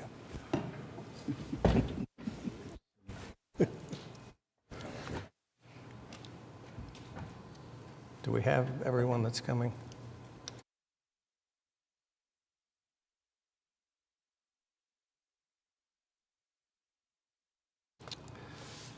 All right, we are back from executive session, and I am not David Holt. Mayor Holt had to leave, and so we have one item remaining. That's at page 10, item 11M1. It is a resolution authorizing the municipal councilor to confess judgment without an admission of liability in the case. It was discussed extensively in executive session, and at this time I'd ask the council, is there a preference for a motion?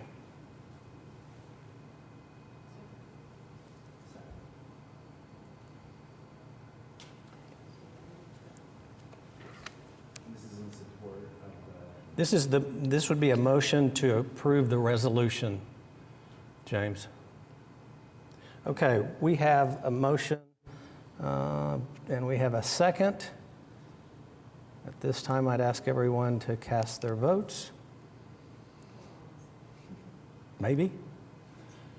Technology, help us.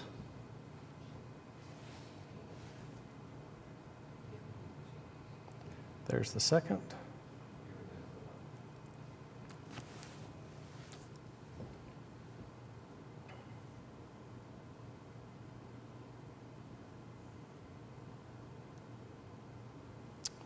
It passes 5-3. Now that the item 11M is concluded, I look at the agenda and I see nothing else on there. So we're now at item 14, which is an adjournment. We are adjourned. Thank you.